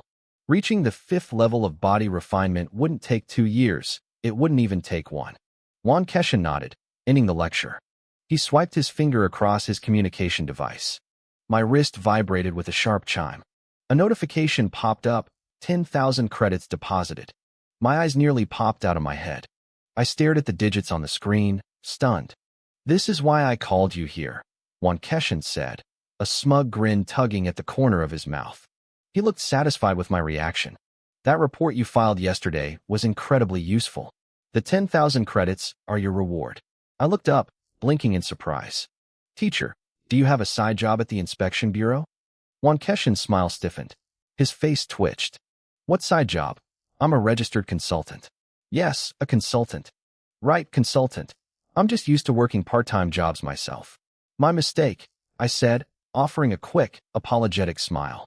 10,000 credits was enough to cover a whole month's worth of nutrition fluid. I made sure to be on my best behavior in front of my benefactor. Then, I asked the question that had been gnawing at me. Teacher, that woman with the purple-red hair in the report, is she really a cultist for an evil god? It's almost certain, Juan Keshin nodded. Almost. I froze. You mean the inspection bureau didn't catch her? If they had caught her, he wouldn't be using such vague language. Juan Keshin hesitated for a moment, weighing his words. According to the bureau's rules, I shouldn't tell you the details.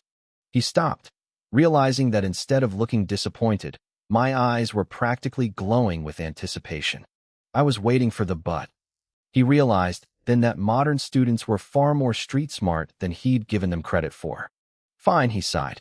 The bureau monitored several streets based on the identities of the 2 dead men, including the areas Lin Jianglu frequented. After your report, they did a deep dive into the Galaxy Bar. They found a hornet's nest. The bar was a stronghold for the flesh cult. A stronghold? I felt a cold chill run down my spine. I had worked at that bar for over a month. I had no idea how many cultists I'd brushed shoulders with while serving drinks. Just a few scraps of filth. Don't look so scared, Juan Keshin grunted, frowning. The bureau raided the whole place last night. Interrogations revealed that the woman you saw was just a new recruit. 2 nights ago was her first time setting a trap. They think she's already fled Luoying City to hide somewhere else. He paused, his voice turning serious. You were smart to quit and stay away from the bar yesterday. That caution saved you. But I have to warn you, the flesh cult worships the flesh demon god. Their followers can change their physical forms. Watch out for anyone who tries to get too close to you. Thank you, teacher. I'll be careful. I wasn't too worried. The stronghold was gone, and one stray fish couldn't cause much of a splash. Besides, I'd only seen her once. There was no personal grudge. She had no reason to hunt me down. Now that I had a plan to kill the wolf and 10,000 credits in my pocket, I excused myself and headed for the door. Remember, Juan Keshin called out behind me. A hypothetical solution is just a hypothesis. Your cultivation level is the only thing that's real. I understand, teacher, I replied, my silhouette disappearing into the hallway. I hope you actually do, Juan Keshin muttered to himself. He watched me leave with a complex expression. He knew that look in my eyes. I hadn't just been asking for a theoretical way to kill the wolf out of curiosity. I was planning to do it. He'd had a student like me once. Someone with incredible talent who sought power beyond their level. That student had mastered the 3rd stage of star summoning right as they entered junior high. With that kind of talent, she could have gone straight to the new state. But Juan Keshin had been ambitious. He wanted to train her personally, believing she could become one of those legendary geniuses who could slay enemies an entire realm above them. Reality had slapped him hard. His student did become powerful, but there were limits. While she focused on techniques, her peers in the new state had surpassed her by an entire cultivation realm. She lost her chance to leave planet Xing and study at the great martial arts academies. His wrist buzzed with a video request. Seeing the caller ID, his face hardened, but he answered anyway. A holographic screen flickered to life, revealing a sleek, silver suit of mecha armor. Light pulsed across its metallic surface. A cold, female voice echoed from the suit. Consultant Wan, Li Qingshan's reward has been issued. Wan Keshin regained his composure. I know. Why else would you call me? Consultant Wan, according to Bureau standards, a tip regarding a stronghold is worth 5,000 credits. You gave him 10. You man, you've got some nerve. You think your rank as deputy director scares me? Stop calling me consultant and call me uncle, Wan Keshin snapped. Li Qingshan is a genius from a poor family. He can't even afford nutrition fluid. What's wrong with giving him a little extra? The screen went silent for 2 seconds. The faceplate of the armor retracted, revealing a beautiful woman who looked remarkably like Zhao Hongzhou. A genius, Yuman asked flatly. If he were a true genius, he'd be in the new state already. Wan Keshin had no retort. He sighed. He came to see me today. He asked a question very similar to the one you asked back then. Yuman had been that student. Her cold expression softened slightly. Uncle, I never blamed you. Even if I hadn't spent so much time on combat techniques, I might not have surpassed those people in cultivation level anyway. Besides, I studied martial arts for power. This mecha gives me that power. At least now, those people are no match for me. Mecha. Wan Keshin shook his head, looking at the glowing silver suit. It's not the same. If you had gone to the martial academies, you might have glimpsed the peak of martial arts. You could have crossed the stars with your physical body alone. You could have roared the universe. A starship can roam the universe just as well, Yuman countered. In a while, I'll be applying for advanced training at the planetary fortress. If it goes well, my combat power will rise again. Even those geniuses from the martial planets won't be able to stand against me. Always talking about combat power, Wan Keshin muttered, cutting the connection. The path of evolution was long, and no one could say for sure which direction was right. But as he hoped I would listen to his warning. Yuman had her mental fortitude and her mecha as a backup plan. If I took the wrong path, I'd have nothing. I'd be stuck in the old state, fading into obscurity. The afternoon classes were a repeat of the morning, endless practice of the star summoning technique. Wan Keshin moved among us, correcting postures and giving advice. After our talk in the office, I realized why he was so obsessed with the body refinement stage. The next 6 months of the curriculum focused entirely on star summoning because it was the foundation of everything. He wanted us to be perfect. The goal for everyone was to advance their technique by another level within the next 6 months. When class ended, it was like a dam breaking. Every student sprinted toward the cafeteria, and even guys like Yulei and Hongqian weren't above the mad dash. I shoveled down 2 massive plates of food until I could barely breathe. I patted my stomach, feeling incredibly satisfied. Doing my daytime cultivation at school was a genius move. It saved me a fortune on food, and it didn't interfere with my plan to use nutrition fluid for body refinement once I got home. 6 sessions of body refinement a day meant my efficiency was 3 times higher than before. My original estimate of 6 months to reach the second stage of body refinement was now slashed down to just 2 months. Still, it didn't feel fast enough. If that damn wolf poison projection wasn't blocking my path in the martial space, I'd be grinding proficiency points happily right now. Once my star summoning technique hit the 4th level, my efficiency would double again. The grudge I held against that beast for blocking my path was personal now. I gave Zhao Hongzhou a quick wave, stood up, and hurried home without wasting a second. By the time I reached my apartment complex, it was evening. The paths were crowded with people taking walks and kids running around, screaming and playing. I finally found a secluded patch of grass and tapped on my communicator. A light screen popped up, displaying the training materials for the Mizong step. The guide was thorough, packed with diagrams and detailed video explanations. I spent half an hour absorbing everything. The core philosophy of the Mizong step could be summed up in one phrase: shifting and dodging within a square inch. It started with a basic footwork pattern. To pass the entry level, you just had to complete the entire sequence without stopping. To reach proficient or expert, the movements had to become second nature, etched into your muscle memory. The instructor in the video mentioned something that caught my eye. Mastering this technique gave a massive boost to the speed portion of the body refinement test. It made sense. The speed test was essentially a shuttle run, and dodging and shifting were exactly what the Mizong step was designed for. I immediately thought of Yulei. He must have practiced this. It explained why his speed was so high despite his physical stats. As for the great success stage I was aiming for, the instructor only had one piece of advice: actual combat. You couldn't reach that level just by practicing forms. You needed the stimulus of a life-or-death crisis to develop that sixth sense, the ability to dodge an attack before it even moved. Even for a basic technique, reaching great success sounded legendary. Then there was the perfection stage. The video ended with a single, cryptic sentence: "Understand the mystery of the square inch, and perfection will follow." I had a strong feeling the instructor hadn't even reached that level himself. Luckily, I'm not short on actual combat, I muttered, feeling a wave of relief. Then I paused.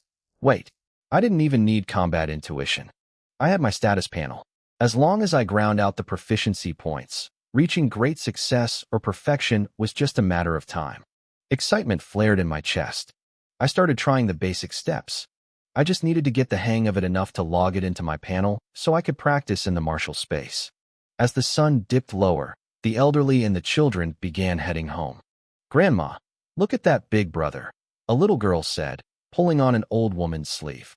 "He doesn't even know how to walk." Ran, don't be rude." The woman scolded, but she looked over anyway. She saw a young man wobbling unsteadily, his feet moving in bizarre, jerky patterns. He tripped and fell after a few steps, stood up, stomped his feet in frustration, and started all over again. "Grandma, his dancing is funny. I want to learn," the girl chirped. The old woman's face paled. She scooped up her granddaughter and hurried away. An hour later, I finally stopped. "Damn," I cursed, wiping sweat from my forehead. "This footwork is anti-human." Calling it footwork was an understatement. Every step felt completely disconnected from the last. 1 second, I was lunging forward. The next, I had to twist my entire body in the opposite direction. It defied every natural instinct I had. It took me a full hour just to complete the sequence once. I checked my panel. There it was, Mizong step, entry level, 1 out of 100.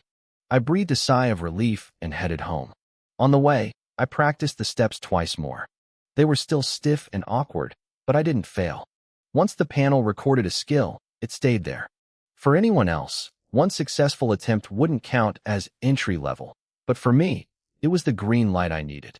Back home, I downed a bottle of nutrition fluid and started my body refinement in the middle of the living room.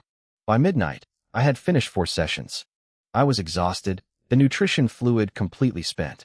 I dragged my aching body to bed and closed my eyes. But for me, the real training was just beginning. I opened my eyes to the familiar circular platform. I didn't turn to face the wolf this time. Instead, I immediately broke into the Mizong step. A roar echoed, getting closer. Within 3 seconds, those bloody jaws were inches from my face.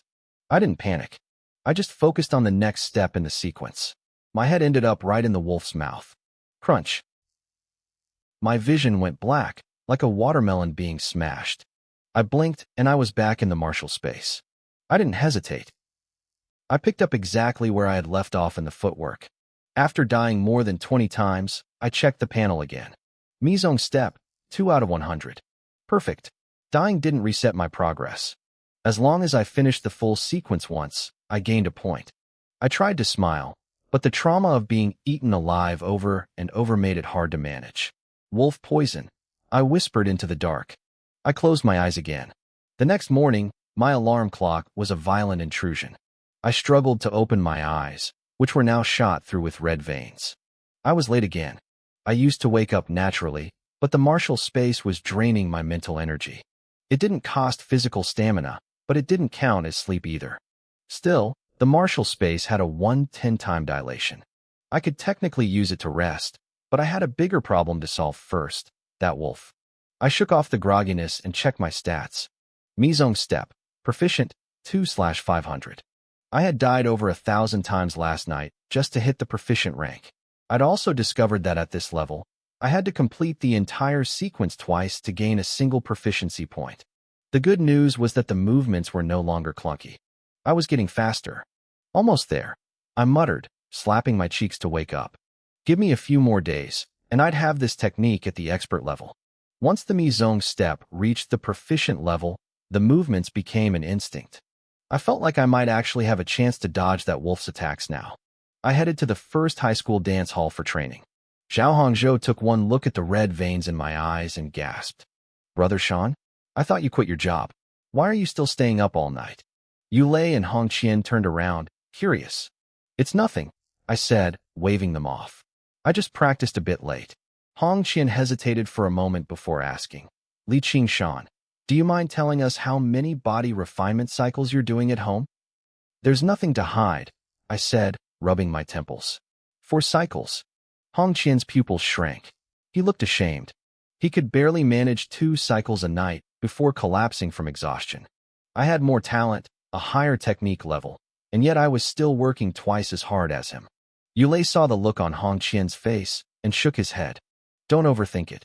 I can only do 2 cycles myself. That's the gap in technique levels. Focus on your breathing and raise your technique rank first. That's the only way. Hong Qian nodded, looking a bit better. Then Yu Lei turned back to me, studying the exhaustion on my face. Li Qingshan, were you practicing martial arts skills last night? Body refinement drains you, but deep sleep fixes that. You wouldn't look this wrecked just from extra cycles. I was surprised. Did Instructor Wan tell you? No, Yu Lei whispered. But too much is as bad as too little. A person's energy has limits. He was clearly worried, likely remembering his sister Yu Man's struggles when she was at this stage. Thanks. I know what I'm doing, I said with a smile. The exhaustion was temporary. Once I pushed the Mizong step to the mastery level and slaughtered that wolf, I could finally relax. Instructor Wan Keshin walked in shortly after. His eyes swept over the students and paused on me. He frowned slightly, but didn't say a word. We scattered and began our training. The days at school were a blur of repetitive motion. Nothing changed except for the dark circles under my eyes getting heavier. But the effort wasn't wasted. My status panel was a beautiful sight. Mizong step, proficient, 65 out of 500. Mizong step, proficient, 127 to 500. Mizong step, proficient, 190 to 500. By the afternoon of the 8th day, we all collapsed on the floor after a grueling session. My eyes were sunken, but when I checked my panel, I couldn't stop smiling. Body refinement, 12%. Technique, Starry Sky Expert, 22 of 1,000. Martial skill, Mizong Step Expert, 2 out of 1,000. Martial space, level 1. Time remaining, 356 days. Time dilation, 110. In 8 days, I had spent at least 20 hours every single night inside that space. I had literally died my way to the expert level. My body refinement had also ticked up by another 2%. At the expert level, the Mizong step felt like it was part of my DNA. What used to be clunky and awkward was now fluid and clever. I was becoming a specialist in evasion. I felt like I could dodge the wolf now. It was time to learn how to kill it. My eyes brightened. If I could dodge, I could counterattack. Over those 8 days, I had been torn apart by that wolf nearly 10,000 times. My hatred for that beast was personal. I didn't just want to kill it once. I wanted to kill it 100,000 times. I forced myself up to go to the cafeteria. Li Qingshan. Wait. I froze. I turned to see Wan Keshin watching me, his frown deeper than ever. He knew I hadn't listened to him. He knew I was pouring everything into martial skills. I could see the regret in his eyes for giving me those manuals. Tonight, when you go home, you aren't allowed to practice anything, Wan Keshin said firmly. Get some sleep. Got it, teacher, I promised with a grin. I turned to leave, but after a few steps, I stopped. I turned back and gave him a deep, respectful bow. Thank you, teacher. Get out of here, he barked, waving me off. I'm not dead yet. Stop bowing like it's a funeral. I laughed and ran toward the cafeteria. I knew he was worried, and I couldn't explain the panel to him. The best I could do was succeed so he wouldn't have to worry anymore. I decided to actually take the night off as a celebration. After a quick meal, I rushed to the mall. My 10 bottles of nutrient solution were gone. My wallet was about to take another hit. 40 bottles of low-grade nutrient solution, the salesgirl said, her smile even brighter than the last time. I took the cooler box and swiped my communicator. 120,000 credits gone. I only had 10,000 left in my savings. I hurried home, showered, and collapsed onto my bed. My mind went blank the moment my head hit the pillow. The next morning, the sun was just beginning to peek over the horizon. I opened my eyes and felt incredible. I stretched, every joint popping in a satisfying rhythm. I splashed cold water on my face and looked in the mirror. The dark circles were gone. I looked sharp, refreshed, and ready. I looked at my reflection and smirked. If a talent scout offered me $1 million for this face before, they'd have to pay $10 million now. I walked into the living room, feeling a bit lost. I hadn't been awake this early without a training plan in a long time. My eyes landed on the cleaver leaning against the wall. Right. Sword techniques. I opened the file for the wind shadow blade on my communicator. Like the footwork, it had diagrams and videos. But unlike the anti-human movements of the Mizong step, the wind shadow blade was simple. It had one goal: speed. In the video, a middle-aged instructor demonstrated the forms. At the proficient level, his blade was like a gust of wind, continuous and blurring. At the expert level, the blade whistled through the air, sharp and fierce, leaving trails of light. "That's incredible," I whispered. The video didn't stop. The instructor moved faster.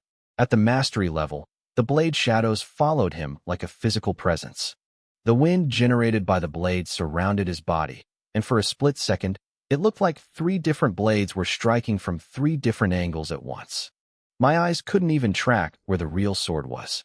I stared at the screen, trying to track the middle-aged instructor's movements. No matter how hard I looked, I couldn't tell which blade was real. All 3 flashes of light looked lethal. Then, the light faded, the wind died down, and the instructor sheathed his sword. I exhaled a long breath I didn't know I was holding. The wind shadow blade was terrifying. It moved from proficient to expert, then mastery, and finally grandmaster. Each level had its own distinct, deadly characteristics. "Time to get to work," I muttered. I reset the video and watched the opening forms over and over. I memorized every diagram and line of text until the movements were burned into my brain. 30 minutes later, I grabbed my cleaver and headed out. The sun was barely up. A few elderly neighbors were doing slow morning exercises in the common area of the apartment complex. I found a quiet patch of grass and drew my blade. I took a deep breath. The wind shadow blade is defined by speed, but I started slow. I moved like the old men nearby, focus intense, feeling every muscle. Chop, slash, lift, intercept. I visualized every detail from the video, letting the cleaver become an extension of my arm. 10 minutes later, I finished the first set. I paused, reset my stance, and went again. This time, I didn't hold back. My movements weren't sluggish anymore. They were sharp and explosive. I finished the entire routine in less than a minute. I checked my status panel and smirked. It never let me down. At school, Juan Keshin walked into the training hall and scanned the room. His eyes lingered on me for a moment, and he actually flashed a satisfied smile. He waved us off to start our training. By evening, I was back home. The short break was over. I swallowed a bottle of nutrition fluid and pushed myself into another round of body refinement. It was exhausting, bone-weary work, but I loved it. I could feel myself getting stronger, 1% at a time. Late that night, after 4 grueling sessions, I showered and climbed onto my bed with my cleaver. I closed my eyes, a fierce grin on my face. "I'm not going down without a fight tonight, Wolf," I whispered. I opened my eyes and I was back in the martial arts space. I gripped the handle of my blade, twisted my foot, and turned to face the lone wolf instantly. The beast let out a low growl and lunged. It could cover 100 meters in 2 seconds. In the past, those 2 seconds were my only chance to survive the first strike. Not anymore. This time, I didn't retreat. I charged. We blurred toward each other. Just as we were about to collide, my feet moved on instinct. The Mizong step carried me in a weird, flickering arc to the wolf's right. I swung the cleaver. The wolf landed, a fresh red gash carved across its back. I didn't relax. I kept my eyes locked on it. It was 10 meters away, just one leap for a beast like that. I had never survived its second attack before. The wolf roared and flew at me again. I didn't have time to think. My body just moved. We crossed paths, its massive frame brushing past me. I dodged it. The thought barely registered before a massive claw slammed into my back from behind. I woke up in my bedroom, panting. I replayed the fight in my head and went back in. I spent the entire night dying. Over and over. Against that kind of speed, I had to rely entirely on muscle memory. If I was lucky, I survived 5 attacks. If I wasn't, I died on the second. Still, it was better than before. I wasn't dying 1,000 times a night anymore. And with every death, my skills leveled up. Days turned into weeks. My life became a blur of school and home. 2 training sessions at the gym, 4 at home. Every single day, my body grew harder, my movements more fluid. 20 days passed in a heartbeat. I snapped my eyes open in my dark bedroom. My gaze felt sharper, almost piercing. Mizong step. Grandmaster level, I whispered. I checked the panel. My body refinement was at 15%. According to my math, every 9% was a new stage, meaning I was nearly at the 2nd stage of body refinement. My wind shadow blade had hit the proficient level because I'd been using it in the space. But the most shocking part was the time. My available time in the space had dropped by 30 days. It only took me a month to reach Grandmaster level in the Mizong step. I muttered, stunned. Wan Keshin had said it would take at least 2 years for a normal person. I wasn't a genius, but the martial arts space was a cheat code. No fatigue, no sleep, just endless combat. A month in there was worth years in the real world. I had worked for this. I had been bitten, mauled, and killed thousands of times. I gripped my cleaver, a cold look in my eyes. Time for revenge. I closed my eyes and entered the space. The familiar circular platform appeared. I didn't wait. I bolted forward, charging the wolf head-on. The lone wolf roared and leaped. We met in the middle. At the last microsecond, my right foot shifted. It was a godlike step. I vanished from its path and reappeared behind it. I swung the blade upward in a brutal arc.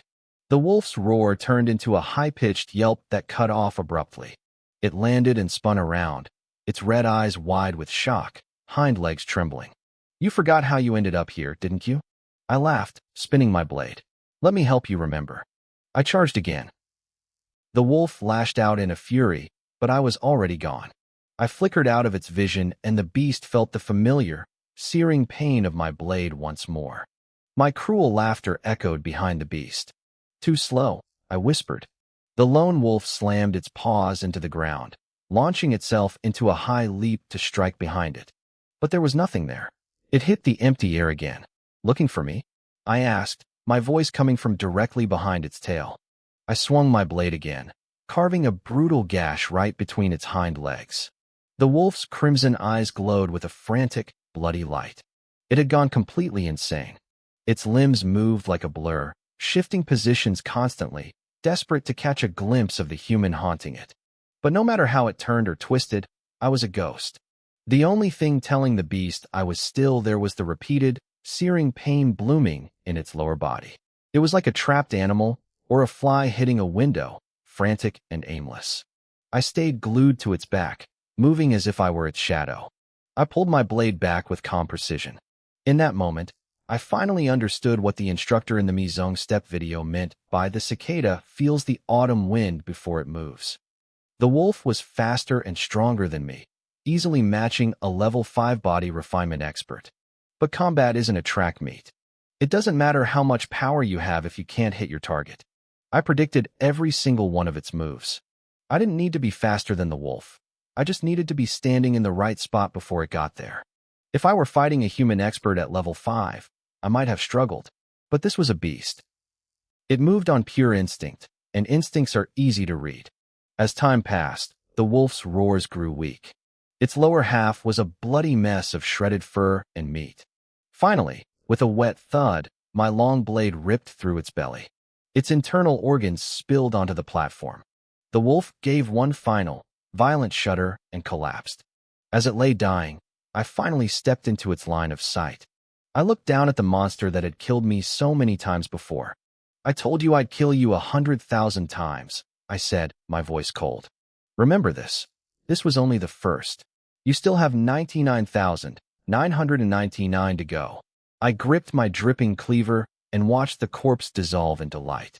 On the edge of the circular platform, a 2-meter-tall stone statue of the lone wolf appeared, looking incredibly lifelike. With a single thought, I made the statue vanish. A familiar roar erupted again. The wolf had respawned. I turned around and licked my lips. The night is young. Let's do this 9 more times. Half an hour later, the wolf collapsed for the 10th time. I tossed my cleaver aside, stretched out my aching limbs, and began practicing the starry sky is calling technique. In the martial arts space, I didn't have to worry about physical exhaustion. I practiced the movements over and over, pushing until my mind couldn't take it anymore. Then, I just slept right there on the floor. When I woke up, I went right back to it. Beep, beep, beep. My real-world alarm went off.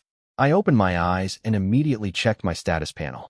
My progress for Starry Sky is Calling had jumped from 52 out of 1,000 to 72 out of 1,000. 20 points in a single night. At this rate, I'd reached the Grandmaster level in just over a month. I stood up and stretched, feeling incredibly refreshed. My training was finally on the right track. This was the plan I should have had from the start. That afternoon at the first high school, the martial arts students were inhaling food in the cafeteria after a brutal day of training. I finished 2 full trays of food, took a sip of soup, and looked at Zhao Hongzhou. "Hongzhou, where are you working part-time lately?" I asked. Zhao Hongzhou's family wasn't wealthy. He'd always worked jobs for extra cash, and since joining the martial arts class, his expenses had only gone up. He swallowed a mouthful of rice and looked at me in shock. "Brother Sean, are you looking for a job?" "I'm thinking about it," I nodded. "I just paid rent. I've only got a few thousand left in the bank and 20 bottles of nutrition fluid. I need to plan ahead." Yulei, who was sitting across from us, looked up with a confused expression. "How do you even have the time?" "I go home, do my 2 refinement sessions, and it's already 10 o'clock. You do 4 sessions a night. You shouldn't even be finished until after midnight." "Time is like water in a sponge," I said, watching Yulei's face turn visibly sour. "You can always squeeze out a little more if you try." I didn't tell them that since I could rest in the martial arts space, I wasn't afraid of staying up late anymore. "Brother Sean, I went back to the Yinghai gym," Zhao Hongzhou said. "Want to come with me?" "Yinghai?" I frowned. "Didn't you quit because the pay was too low?" "Last year, both of us had worked there as cleaners and equipment movers. The pay had been pathetic, so we didn't stay long." "It's different now," Zhao Hongzhou grinned, looking proud. "I'm not a janitor. I'm a private tutor. I get 500 per session, 2 sessions a day. That much." I looked him up and down. If I didn't know he was such an innocent kid, I would have thought he'd started doing something illegal. Yulei saw the look on my face and sighed. "Don't overthink it. The martial arts class title is a powerful brand. Parents of middle schoolers can't afford real martial arts masters, so they hire us instead. Even freshmen like us are in high demand." I raised an eyebrow. It felt a bit like a scam. Those middle schoolers wanted tutors to help them with Starry Sky is Calling, but that technique is all about personal talent. A teacher can talk until they're blue in the face, but it won't help if the kid doesn't get it. Just look at our class, a month in, and I was still the only one who had broken through the 3rd stage. "You don't want to go?" Zhao Hongzhou asked, sounding disappointed. "That's a shame. You're the #1 freshman in Luoying City. You could probably charge at least 1,000 per session." The moment the words left his mouth, I reached out and grabbed his shoulder, hauling him to his feet. "Let's move. We can't be late for work." Yinghai was a massive chain with 3 locations in the city. The flagship store near the center square was nearly 10,000 square meters. It was a beast of a building. Inside, a middle-aged manager with a balding head greeted us with a massive, oily smile. "Qingshan, I knew you were destined for greatness the moment I saw you. You've really taken off since joining the martial arts class." "Manager Zhou, you're too kind," I replied, smiling back as I shook his hand. "Thanks for looking out for me back in the day." Zhao Hongzhou stood there like a statue, eyes darting between our smiling faces. Manager Zhou was the HR head for the flagship store. When we worked here before, we'd only seen him a few times in passing. We didn't actually know him at all. While Zhao Hongzhou was still processing the fake friendliness, Manager Zhou shoved a bottle of low-grade nutrition fluid into his hand. "Hongzhou, you did a great job today. Keep introducing us to your talented classmates, Manager Zhou said, patting his shoulder. Inghai loves providing a platform for rising stars. Manager I. Zhao Hongzhou's face turned red. He looked at me nervously, trying to hand the bottle back. He hadn't brought me here to get a referral bonus. I stepped in before he could ruin it. Why are you looking at me? Thank Manager Zhou. No need for that. Manager Zhou waved it off and got down to business. Qingshan, since you're the top student of this year's class, I'll set your rate at 1,500 per session. How does that sound? 1,500? I blinked. Were there really that many suckers in this city? If you think it's too low, I can raise it, he added quickly. No, it's not that, I said, waving my hands. I'm just a freshman. Will people really pay 1,500 for me? 2 hours of work would buy me a bottle of nutrition fluid.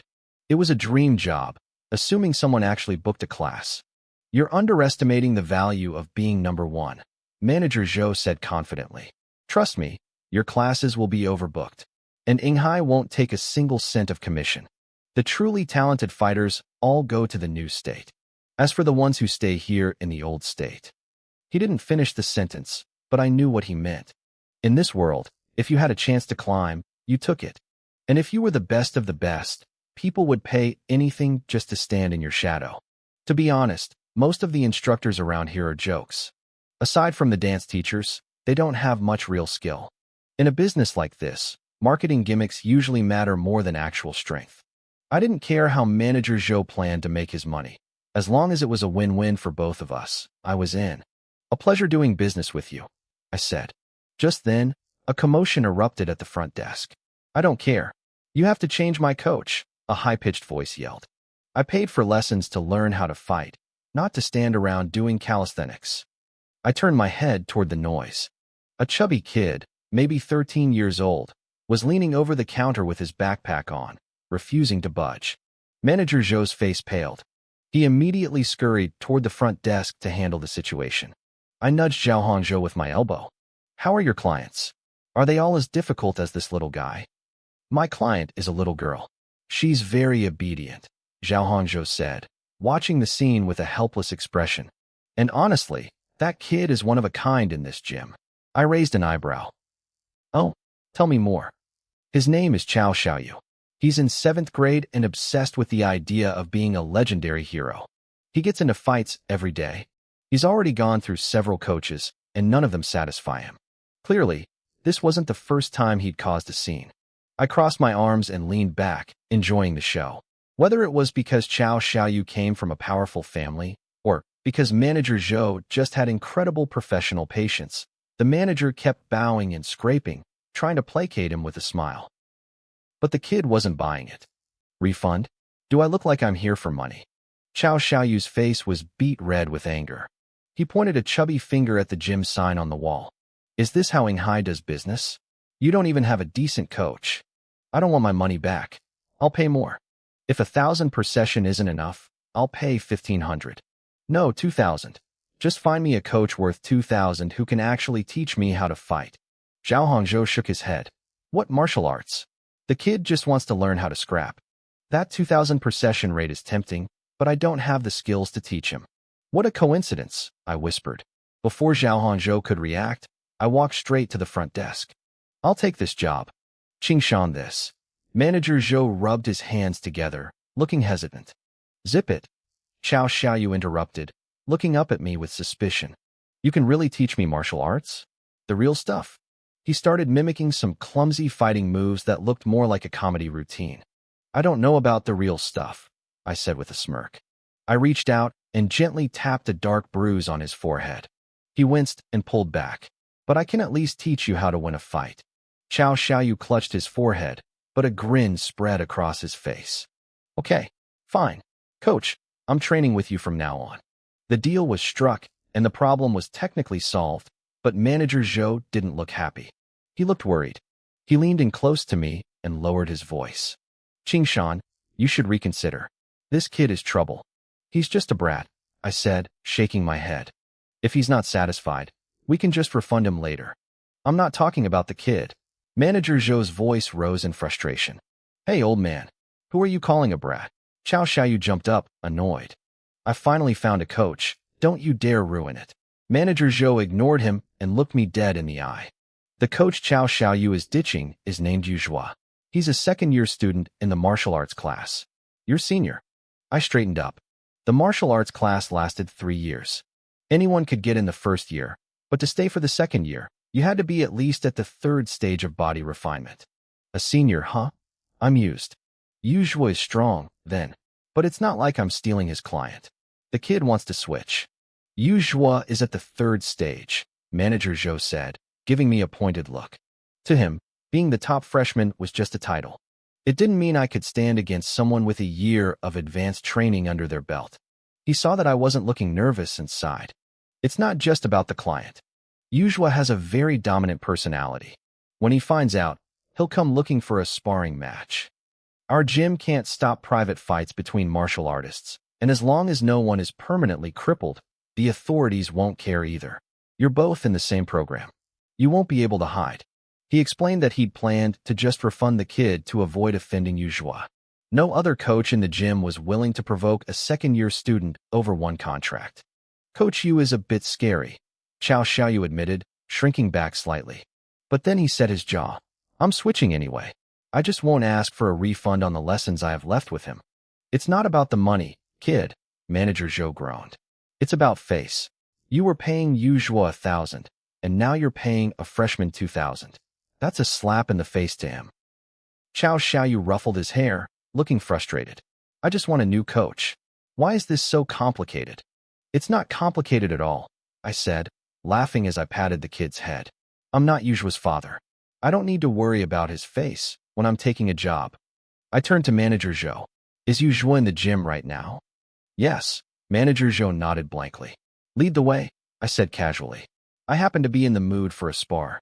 Manager Zhou was stunned by my calm demeanor. Without thinking, he turned and started walking. Yeah, a spar, Chao Xiaoyu cheered, pumping his fists. If you're not happy, fight it out. That's the way of the warrior. Manager Zhou suddenly froze and spun around, his eyes wide. Are you also at the third stage of body refinement? He couldn't think of any other reason why I'd be so bold. No, I replied. Qingshan, are you serious about this? Zhao Hongzhou asked, frowning. He knew my stats. I wasn't even at the second stage yet. Don't worry, I said, patting his shoulder. Rank doesn't always determine the winner. Zhao Hongzhou nodded. He didn't fully understand, but he trusted me. Manager Zhou, however, looked like he was about to have a heart attack. Qingshan, the gap in speed and power is too big. You won't even be able to take one punch. Yuzhua is a bully. You're walking into a beating. If I don't go to him, will he leave me alone? I asked. I gripped the hilt of my Qingyang saber. Manager, lead the way. The bald man wiped sweat from his forehead and sighed, leading us to the third floor. The main hall was packed with people working out on various machines. To the side, behind a glass partition, about a dozen women in yoga gear were practicing. Yuzhua was walking among them, his hands behind his back. He stopped occasionally to adjust their posture, accompanied by the sounds of giggling and light conversation. Yuzhua was a man basking in his own glory. At the third stage of body refinement, he didn't stand out much in our class, but here at the gym, he was a big shot. His job was easy, the pay was great, and nobody dared to cross him. Brother you, a male coach panted, running up to the yoga area. Someone's poaching your clients. Yuzhua's brows furrowed. Who's got the nerve to steal from me? A kid named Li Qingshan. Apparently, he's the top freshman from the martial arts class. Yuzhua looked surprised. He'd heard the name. After the mock tests, the names of the top scorers usually filtered up to the second and third-year students. But the seniors rarely cared. They'd seen it all before. In their eyes, you weren't worth a second glance until you survived into the second year. He never expected this little junior to step on his toes. It's not just the client. Another coach chimed in, joining the crowd at the door. That fat kid, Chao Xiaoyu, offered him 2,000 an hour. Exactly. Brother you only gets 1,000. A rookie taking 2,000? He's going to burn his hands. This Li Qingshan is basically slapping your face, brother you. Yuzhua's lips curled into a cruel smirk. He cracked his knuckles, the sound echoing in the room. It seems the title of top freshman went to his head. Fine. As his senior, I'll help him wake up. Oh, it sounds like the rumors were wrong. I heard my senior's reputation was being dragged through the mud. My voice cut through the air as the four of us walked into the hall. The coaches at the door froze, eyes wide, instinctively stepping aside. They had rushed up to tattle, never imagining I'd actually walk right into the lion's den. I heard Senior Usual was a bit of a bully, I said, stopping at the entrance with a thin smile. I didn't realize you were actually so welcoming. The room went silent. Everyone swapped nervous glances. Everyone knew Usual was a tyrant, but I was the first person to ever say it to his face. A few coaches looked at me with a hint of newfound respect. Whether I could fight or not, I definitely had guts. Manager Zhou was a mess. His face was beet red, and sweat poured off his bald head. He kept blinking rapidly at me, desperately signaling for me to shut up. Is this really necessary? His eyes seemed to scream. Talk trash in private, sure, but why do it to his face? Do you want to die? Li Qingshan, you actually have the balls to show up? Usual laughed, though his eyes were full of rage. He waved his hand at the women practicing yoga. Clear out. The women scrambled to the side. They'd seen this play out before and were eager for the show. They wanted to see Coach Yu flex his muscles. Top freshman, Usual sneered, his gaze turning sharp. You're only at the first stage of body refinement. Where do you get the courage to provoke me? Or do you think a fancy title lets the weak defeat the strong? You're wrong, I interrupted calmly. I don't believe the weak can actually defeat the strong. The problem is, you've got the roles reversed. Between us, you're the weak one. I'm the strong one. The atmosphere turned bizarre. The math didn't add up. First stage meant 11 meters per second and a 250-kilogram punch. Third stage meant 15 meters per second and 500 kilograms. With a gap that massive, how could I say something so insane? You're a lunatic, Usual laughed contemptuously. He cracked his knuckles again. Let's settle this on the mat. Show me exactly how much stronger you are. It's just one strike. No need to be so dramatic, I said, shaking my head. I drew my saber with a polite nod. Senior, are you ready? Die, Usual roared. He lunged, his right foot slamming into the floor as he burst forward like a tiger out of a cage. I stood my ground. I didn't move an inch. He's frozen in fear, Usual thought, a grin spreading across his face. He pulled back his fist, closing the 10-meter gap in a heartbeat. He swung a heavy punch. Whoosh. The punch hit nothing but air. His momentum carried him forward, stumbling. Where is he?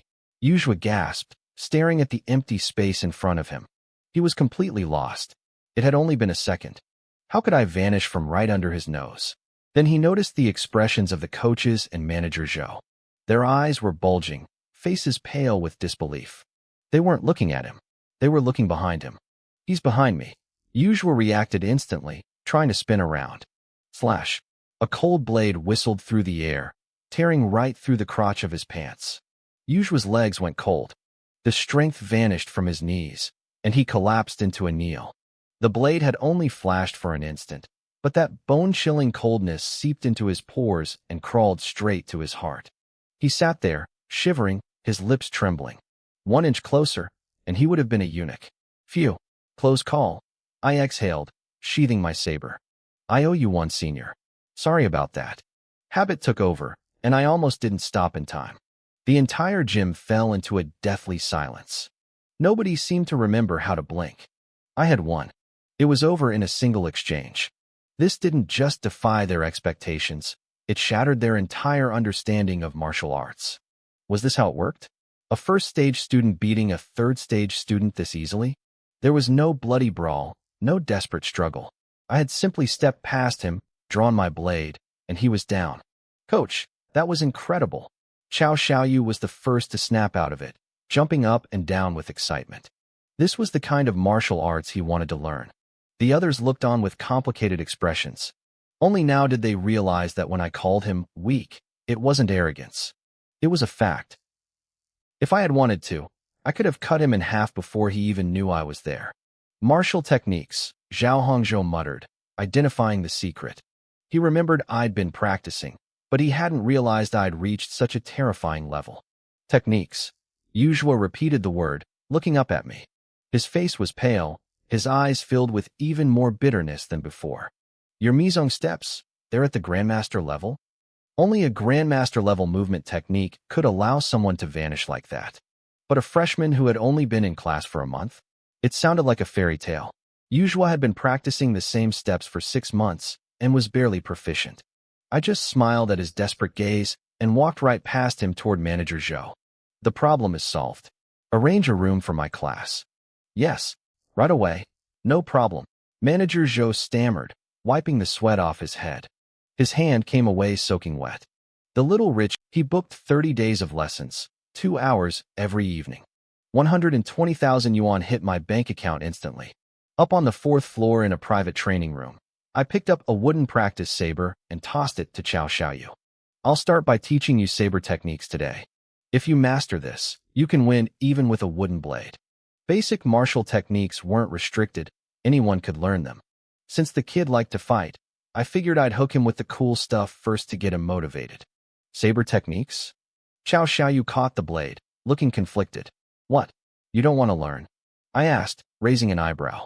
He was just bouncing off the walls a minute ago. Cao Xiaoyu puffed out his chest and gathered his courage. Coach, I don't want to learn the crotch cutter style. The what? My face went dark instantly. I drew my blade in one fluid motion and slashed at the empty air. The sound of the wind whistling through the room was relentless, a series of sharp, overlapping cracks. Look closely, I said, my voice cold. This is the wind shadow style. It was a masterful display, but it didn't have the effect I wanted. Cao Xiaoyu bit his lip and looked away, stubbornness written all over his chubby face. I don't care, he muttered. I'm not learning it. After seeing me rip Yuzhua's pants open with that upward slash earlier, that saber style was officially categorized in his mind as a dirty technique, right next to a kick in the crotch. He was a martial artist, after all. How could he use such a shameless move? Even in school fights, nobody was low enough to go for the groin. If he actually learned this and went back to school, he'd be a laughingstock. I took a deep breath. My right hand tightened on the hilt, then slowly relaxed. I reminded myself that he had already paid. I couldn't get angry. He was the customer, and I needed to maintain a professional service attitude. I pushed down the urge to bully a kid and forced a kind, approachable smile. Fine. If you don't want to learn the saber, tell me. What do you want to learn? Cao Xiaoyu took 2 steps back, pulling his neck into his shoulders. Coach, please stop smiling. I'm scared. My smile froze. Apparently, it looked even more terrifying than my scowl. He scrambled to speak before I could lose my temper. I want to learn movement. Like what you did earlier. Whoosh, whoosh, whoosh.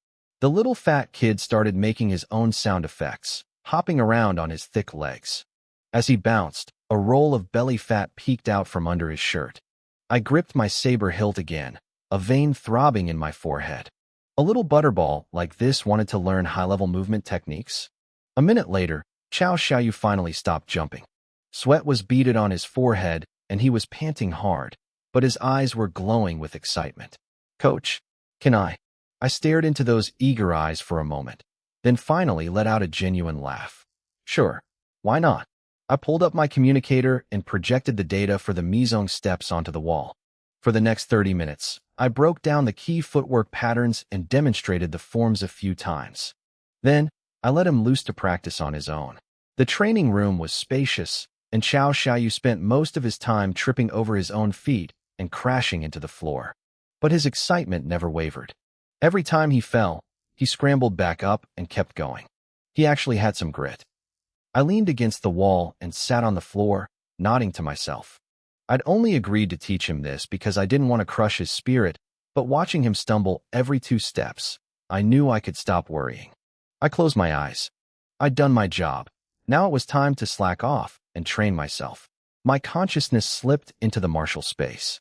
Since it was just a projection, I knew I'd wake up instantly if anything happened in the real world. I glanced at the wolf-poisoned beast statue on the platform. I'll give you a pass for now, I muttered. I began practicing The Starry Sky is Calling. Cao Xiaoyu's session still had an hour and a half left, which meant I had 15 hours in here. I pushed through the movements over and over until my proficiency rose by 4 points. When I finally opened my eyes in the real world, I expected to see a tired kid. Instead, I saw a blur. The little fat kid was weaving and darting across the room with incredible agility. His footsteps crossed and shifted with perfect rhythm. I rubbed my eyes and stared at his sweaty face. It was definitely Xiao Xiaoyu. I felt a cold chill run down my spine. He had reached the beginner level in just an hour and a half. He didn't have a status panel like I did. He couldn't just succeed once and have it locked in. I looked at him with a strange new intensity. Had I actually picked up a genius? Coach, you're awake. Xiao Xiaoyu ran over, beaming. I wasn't sleeping. I was meditating, I said, standing up and smoothing out my expression. Your talent is okay.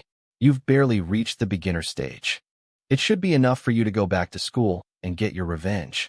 Against a real martial artist, his level of mizong steps wouldn't do much. But against a bunch of kids, it was like bringing a gun to a knife fight. Really, his eyes went wide. You'll find out tomorrow, I smiled. Also, I've decided on tomorrow's lesson. We're doing The Starry Sky is Calling.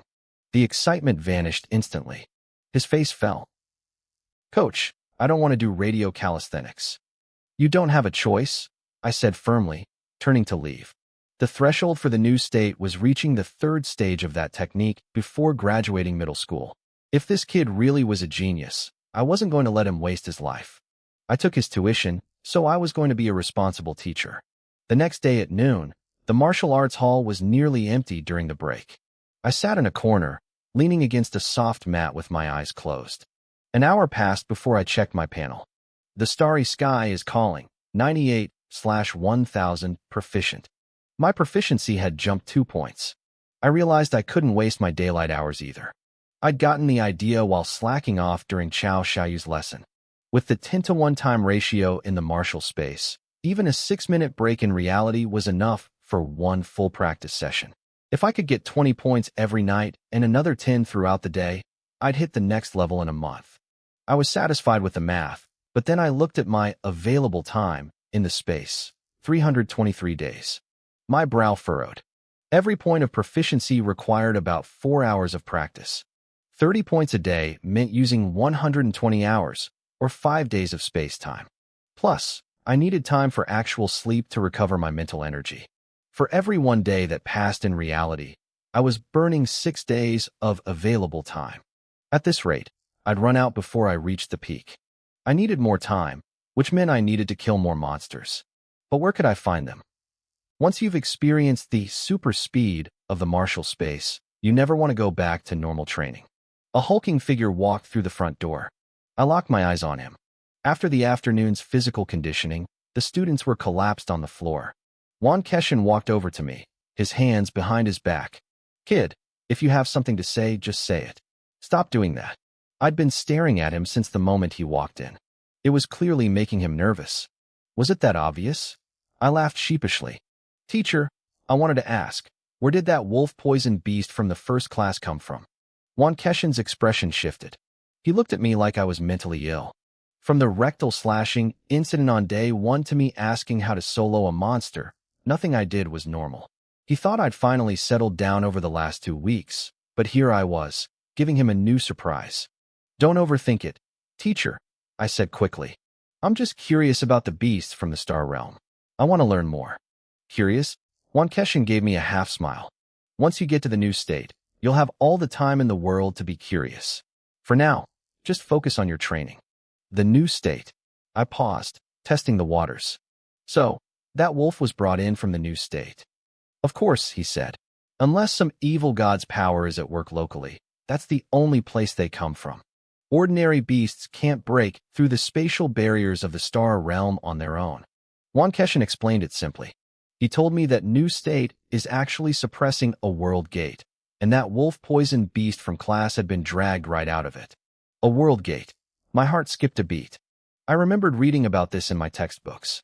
The Star Realm refers to different dimensions outside our own reality.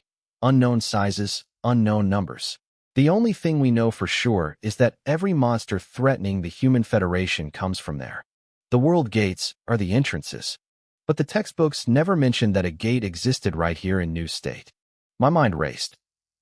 If that wolf came from the Star Realm, it meant there were countless more just like it on the other side. To me, a world gate wasn't just a threat. It was the entrance to a high-level experience dungeon. If I was strong enough, I could harvest endless amounts of time and push my martial levels to heights no one had ever seen. But I couldn't get to New State yet. Distant water can't put out a nearby fire. Teacher, I said, feeling restless. Is it really impossible to find a monster in Old State? Wankeshin glared at me. You've got some nerve. Even if you found one, then what? Do you expect it to be tied up like in class so you can study it? Or do you actually think you're strong enough to kill one? I stood there, feeling a bit sheepish and frustrated. I opened my mouth to argue, but he waved me off before I could speak. Stop aiming for the clouds while your feet are in the mud, he said, his voice softening with genuine advice. The monsters in Old State are all accounted for. Every single one has a specific purpose. You can't just go hunting. For the sake of stability, bringing a beast into Old State requires layers of security and strict permits. I had to file reports weeks in advance just to get that wolf for your demonstration. He patted my shoulder. If you want to see more monsters, work harder. Master the 4th stage of the Stars Are Calling. Get a handle on your muscle rhythm. That's the only way you'll have a shot at getting into a New State martial arts university in 3 years. He turned and walked away, leaving me staring at his back. I shook my head. I'd wanted to tell him I already had the strength to solo that wolf, but it didn't matter. With the current laws, I had zero chance of finding a target here. If I wanted to hunt, I had to get to New State. I forced myself to be patient. 3 years was too long to wait, but with my status panel, I knew I wouldn't need that much time. I only needed 1 more month of grinding to master the 4th stage. Once I did, my body refinement progress would skyrocket. I'd catch up to the 2nd and 3rd year students in no time. After dinner, Zhao Hongzhou and I hopped on the bus to the Yinghai gym. It was evening, and the place was buzzing with clients. Coach Lee, the girl at the front desk, beamed at me. Even the other coaches nodded respectfully as I passed. Hey, brotherly, you're here. I smiled and headed up to the 4th floor. As soon as I walked into the classroom, I saw a chubby little figure darting around using the lost trace step. Coach, Chow Xiaoyu stopped, his face flushed with excitement. You won the fight, I asked with a grin. Yeah, you have no idea. I finally got my revenge today. That jerk Lu Jiang couldn't even touch my shadow. The kid started rambling, talking so fast that spit was flying everywhere. I took a discreet step back. Once he finally ran out of breath, I nodded. Good. Now, time for today's lesson. His excitement vanished instantly. Do we really have to do those calisthenics again? What do you think? I gripped my sheathed blade and gave him a look. He shivered and stopped complaining, trudging to the center of the room to start the movements. But unlike his talent for footwork, his performance today was a disaster. His movements were loose and sloppy. He wasn't even hitting the basic requirements. My brows knit together. Stop, I barked. Is this how they teach you at school? Before age 15, the standard for the New State talent search is reaching the 3rd stage of the Stars Are Calling. Even if his school teachers weren't as good as Wankeshin, they shouldn't have been this lazy. The teacher makes it too hard, Chow Xiaoyu muttered, looking at his feet. And they say it refines the body, but it never feels like it's doing anything. I sighed. Of course it didn't. If you don't reach the 2nd stage and master the power delivery techniques, you don't feel the refinement at all. Without that feedback, students lose interest. Teachers in public schools have thousands of kids to manage. They can't hover over every single one like we do in the martial arts class. From the top, I said, stepping forward. I'm going to correct you one by one. I used the tip of my scabbard to poke his joints, forcing his limbs into the right positions. 2 hours later, we finished all 108 movements. Chow Xiaoyu collapsed on the floor, gasping for air. I was actually satisfied. He had talent, but he was the type of kid who wouldn't put in effort unless he saw immediate results. Coach, what are we doing tomorrow? He asked, wiping sweat from his forehead. Can we do more footwork? Sure, I said with a teasing smile. Tomorrow, I was kidding. Forget I said anything. He scrambled up and ran for the door, tripping over his own feet before he even made it out. I caught him before he hit the ground. Don't you have parents waiting for you? I asked. They work in the provincial capital, he said casually. They only come back on weekends. I live in the school dorms. He didn't seem sad about it, and I didn't feel sorry for him. This lonely kid had just paid me $12,000 for lessons. With that money, I didn't have to worry about buying nutrition fluids for a long time. My life fell into a steady rhythm: school, gym, home. Every day, my proficiency in the stars are calling grew by about 30 points. My body refinement followed suit, creeping upward steadily. 1 month later, inside the martial space, the wolf-poisoned beast let out a blood-curdling roar, its fangs glistening like daggers. I stood 100 meters away, resting my long blade on the ground. "I'm in a good mood today," I whispered. "Let's celebrate by killing you one more time." We charged at each other. In a flash, we collided. Claws met steel with a deafening clang. Usually, I would use the lost trace step to circle behind it, but not today. I stood my ground and swung my arm. The blade whistled through the air, moving faster and faster until the physical sword disappeared. All that remained was a blur of silver. My wind shadow blade had reached mastery. The blade shadows formed a shimmering net, trapping the beast. Its claws were batted away instantly, and deep gashes opened across its chest. It roared in frustration, trying to break through the wall of steel, but my defense was seamless. I wasn't just reacting anymore, I was dominating. Blood sprayed into the air, following the blur of my blade. The wolf-poisoned beast's roars grew weaker with every passing second. In less than a minute, its massive frame buckled. It collapsed into a heap, blood pooling around it like a dark, shimmering lake. I flicked the blood off my blade and sheathed it. Looking down at the dying creature, a wide grin spread across my face. Finally, I could kill this thing in a head-on fight. A month had passed. My body refinement progress had surged past 18%, officially reaching the second tier. Even though my raw speed still couldn't match the beast's, my wind shadow blade was now at mastery level. That was the game changer. But the beast wasn't the real reason I was celebrating today. As its body dissolved back into a stone statue, I willed myself out of the martial space. Back in the gym, Chao Xiaoyu was drenched in sweat, grinding through his exercises. Over the last month, the kid had shed a noticeable layer of fat, and his movements were becoming precise. He had officially started his journey. A good teacher really does make a difference. I felt a surge of pride as I pulled up my status panel. Name: Li Shan. Method: the stars are calling, level 4, muscle rhythm. Progress: January 3000, martial arts, lost trace step, mastery. 276/3000 wind shadow blade, mastery. 5 out of 3000, function, martial space, level 1. 1 out of 100, available time, 150 days. I rubbed my brow, recalling the flood of information that hit me when the technique leveled up. Muscle rhythm. It was about using breath to trigger the heart's power, sensing the hidden nerves within the muscle fibers. By controlling the twitch of every muscle, I could amplify the force of every movement. Everything Wan Keshin had taught us finally clicked. I didn't just understand it, my body instinctively knew how to do it. With this panel and the time dilation of the martial space, I was basically a low-budget genius. However, something felt off. I looked at the progress bar for the stars are calling. 1 out of 3000. Wait, didn't the manual say there were only 4 levels? In the martial arts world, techniques are usually ranked as beginner, proficient, expert, master, and perfection. But Wan Keshin had been very specific. This technique stopped at the 4th level. If that was true, why did I have a progress bar for a 5th level? Could there be a perfection stage that no one knew about? My heart raced. Every time this technique leveled up, my body refinement speed doubled. I was already confident I could reach the 3rd tier within a month. If I could push this to a 5th level and double my speed again, my growth would become terrifying. I shook my head, clearing the doubt. The panel didn't lie. If there was a progress bar, there was a way to fill it. There definitely was a 5th level. Then I looked further down. Available time, 150 days.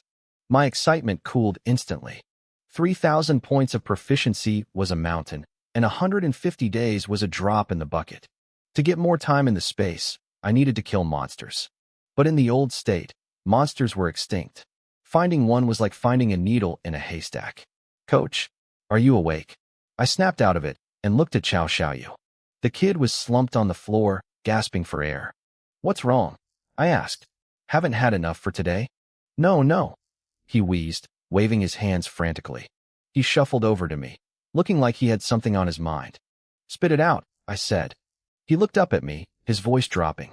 Coach, I won't be coming to class starting tomorrow. I shrugged. I know. It's the weekend. Go spend time with your parents. No, that's not it, he said, his voice trailing off. My parents said since I have talent, I shouldn't waste it. They're moving me to the provincial capital. They hired a professional martial artist to tutor me. I froze, looking him in the eye. So you're dropping out? You want a refund? He still had 6 days of lessons paid for. No, that's not what I meant. His face turned bright red. I'm leaving tomorrow. Aren't you going to say anything? I laughed and rubbed his head. I'm messing with you, kid. The capital is a big step up. Getting a pro tutor is a huge opportunity. Don't get all sappy on me.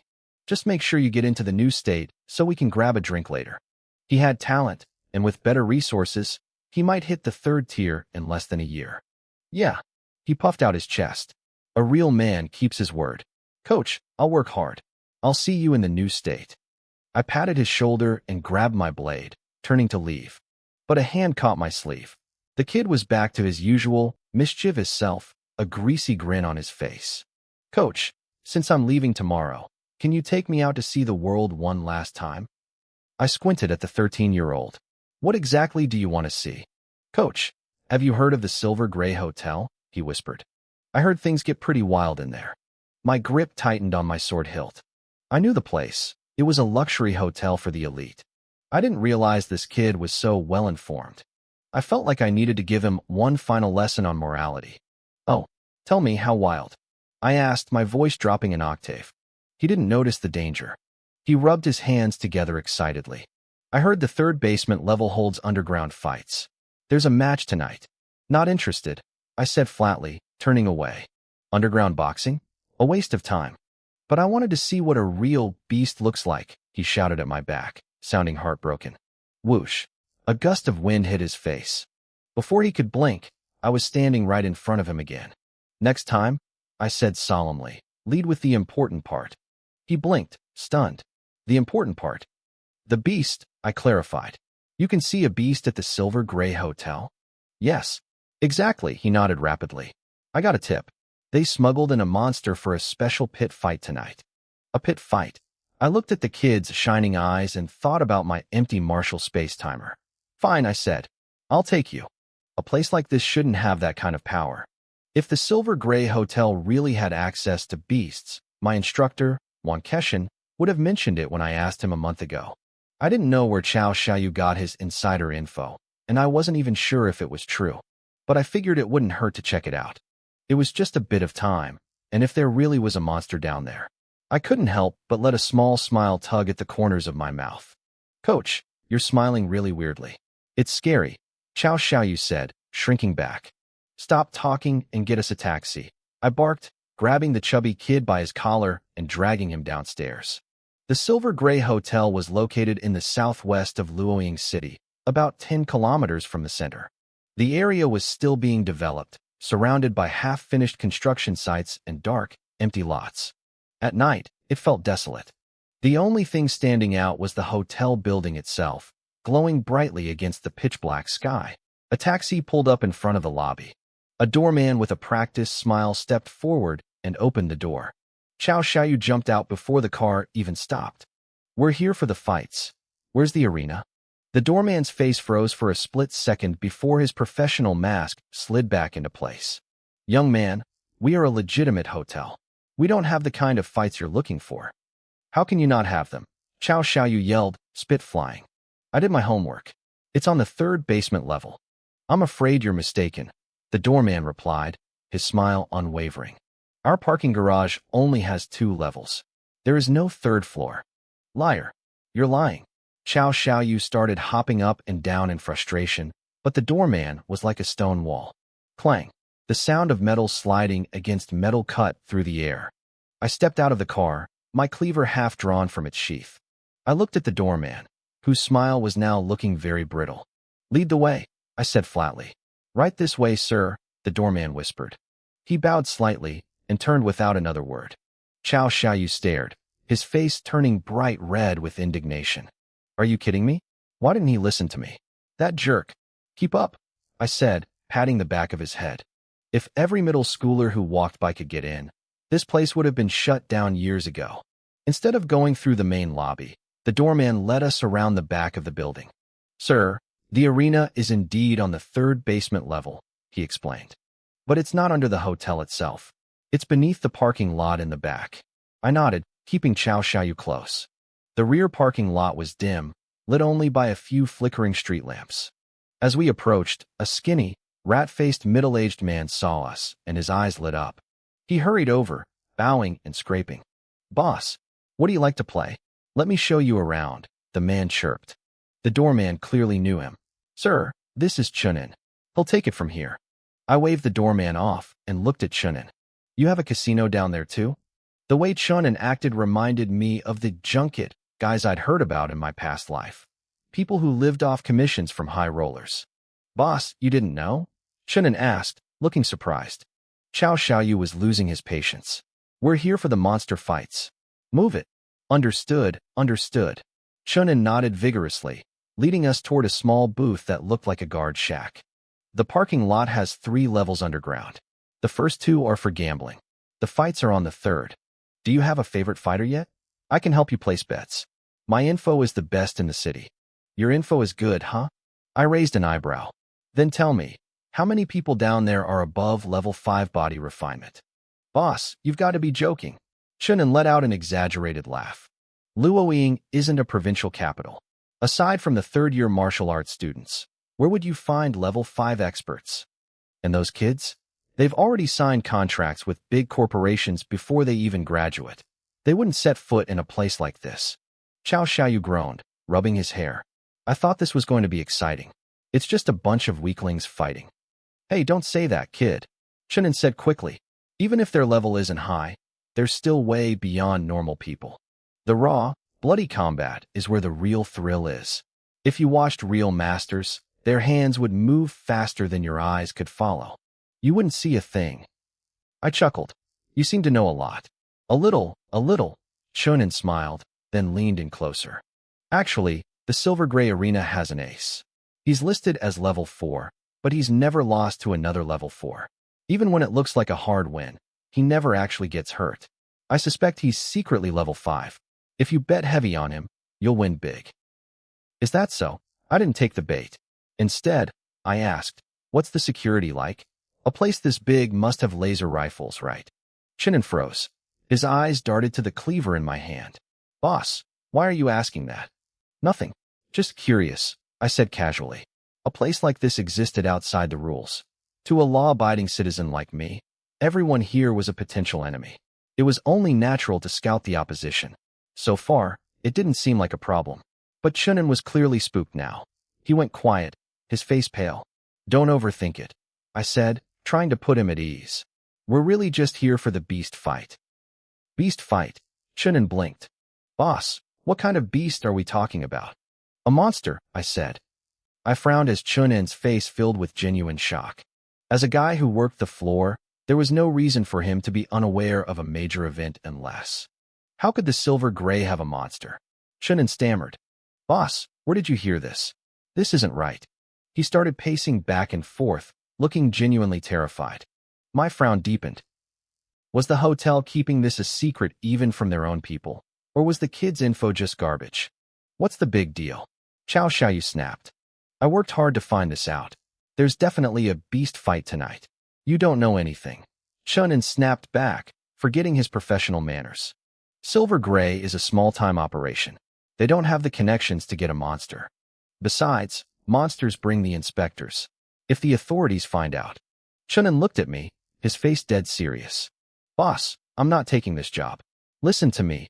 True or not, don't stay here tonight. If there really is a monster, the inspectors will raid this place, and none of us will get away. He turned to run.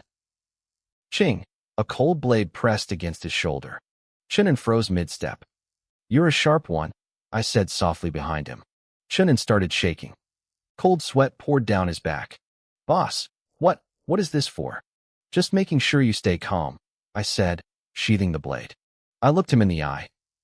You know monsters bring inspectors, but did you ever stop to think about why I'm here? Chunin's eyes widened. His legs stopped shaking, and he slowly turned around to face me. I looked at the heavy blade in my hand, and then back at Chunin. He was trembling, his voice barely a whisper. Does this mean? Are you a? Don't ask questions you shouldn't ask, I interrupted. The kid's eyes lit up. He was connecting the dots in his own head. To him, it all made sense now. Why I asked about the experts, why I questioned the security, why I carried myself this way. He didn't think I was a gambler anymore. He thought I was an undercover investigator sent by the Bureau. Don't worry, boss, Chunin said, straightening his back and slapping his chest. I'll cooperate with the investigation. You can count on me. The inspectors of the new state held supreme authority. Even a low-level investigator was someone the Silver Gray Hotel couldn't afford to cross. Enough talk, I said, my voice dripping with feigned impatience. Lead the way. Chunin didn't dare delay. He ran toward a small shack near the riverbank and unlocked the door. Inside, there was no furniture. A square staircase cut right into the floor, leading deep underground. The tunnel was brightly lit. This is the entrance, Chunin explained, stepping down first. Chao Xiaoyu followed behind us, scratching his head in total confusion. Coach, what did he mean? Why is he cooperating? I patted the fat kid on the shoulder and smiled. You'll understand when you're older. I didn't care about the Bureau or his little misunderstanding. I hadn't confirmed anything, and I wasn't going to. I was here for one thing, the beast. If Chao Xiaoyu's intel was a bust, it was just a wasted night. But if there really was a monster down there, I'd kill it, report it, and pocket the reward money. It was a win-win. We followed Chun into the first basement level. The space opened up into a massive hall, at least 1,000 square meters, lit as bright as day. Dozens of gambling tables were packed with people. Business is good, I noted, raising an eyebrow. It's not just locals, Chunin whispered, his professional instincts kicking back in. People from the neighboring cities come here to play. You want to try a few rounds, boss? I gave him a flat stare. He shivered and snapped out of it immediately. Right. My mouth is too big. The stairs to the third level are just ahead. We bypassed the first and second floors of the casino.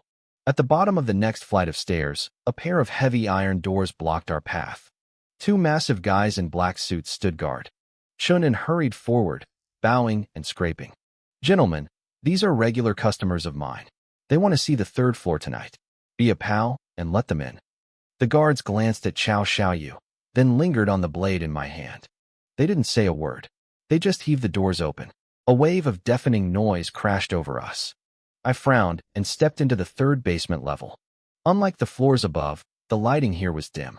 The only real light came from spotlights focused on a massive square arena in the center of the room. It was empty for now, but the crowd surrounding it was huge. I estimated at least 1,000 people were packed into the shadows. I pulled Chun in close. Is it always this crowded? No, he whispered, looking nervous. They put out word that there would be peak matches tonight. A few level 4 body refinement experts are fighting, and even a rumored level 5 ace. He paused, looking at me sideways. Boss, do you think the hotel leaked the news about the experts just to cover up the beast fight? They can't advertise a monster, but they need a crowd for a big event like that. We'll find out soon enough, I said. I scanned the room. My eyes didn't stay on the crowd. I was looking at the waistlines of the security guards, checking for holsters. The experts Chunin mentioned didn't scare me. Level 4 or 5 was nothing against my mastery of the blade and footwork. Only guns could potentially hurt me, and even then, with my movement skills, a normal person would have a hard time hitting me. Fatty Chow? I knew your pig brain would fall for it. A raspy, mocking voice sounded from the side. I turned to see a skinny teenager about Chao Xiaoyu's age walking toward us, flanked by 2 bodyguards. Lu Jiang, what are you doing here? Chao Xiaoyu stammered, too shocked to even get angry. The Silver Gray is owned by my dad. Where else would I be? Lu Jiang smirked, crossing his arms. You really think you stumbled onto that secret intel yourself? I leaked it to lure you here. Chao Xiaoyu's face turned bright red with rage. Chunin looked stunned, but my expression went dark. I had come here ready to shed blood for a monster, and now it looked like this whole beast fight was just a lie told for a schoolboy grudge. I can't beat you at school, Lu Jiang sneered, but this is my house. He waved his hand, signaling his bodyguards to move in. Asterisk thud. Thud, asterisk. Before anyone could blink, both bodyguards were on their knees, gasping for air. I stood between them, the tip of my sheathed blade resting on Lu Zhang's shoulder. Kid, I don't care about your schoolyard fights, I said coldly. But if the news about the beast is fake, I'm going to make you regret lying to me. You. Lu Zhang's lips trembled. His legs began to shake. Easy there, handsome. Don't be so dramatic. A soft, giggling voice drifted through the air. A woman in a high-slit silk dress sauntered toward us, her hips swaying in a way that pulled every eye in the room toward her. Except mine. The moment I heard her voice, I stared at her hair. It was a golden wave, falling naturally over her shoulders. Not purple. I looked at her face. It was beautiful and seductive, but I didn't recognize it. Still, I didn't relax. I had a strange sense of déjà vu. 2 months ago, the purple-haired woman had called me handsome in that exact same tone. The voices were almost identical. Put the knife away, handsome, she said, reaching out a single finger to gently push my blade aside. Don't scare my son. I sheathed the weapon and looked between her and the boy. He's your son. Stepson. Same thing. She laughed and patted Lu Jiang on the head. Be polite to the guests, dear. Mommy won't always be here to save you. I know, Auntie, Lu Jiang muttered, shrinking away from her. He seemed terrified of his own stepmother. Children are so shy, she sighed. She took a step closer to me, resting a pale hand on my shoulder. Don't worry, guest. The beast fight is about to start. You won't be disappointed. Her fingers slid down my chest as she pulled away. With a playful wink, she turned and disappeared into the crowd, leaving a trail of staring men in her wake. I grabbed Chunin by the shoulder, my voice low and sharp. Who is that woman? Chunin tore his eyes away from her retreating figure and licked his lips. That's Yuqingya. She's the one who really runs the Silver Gray.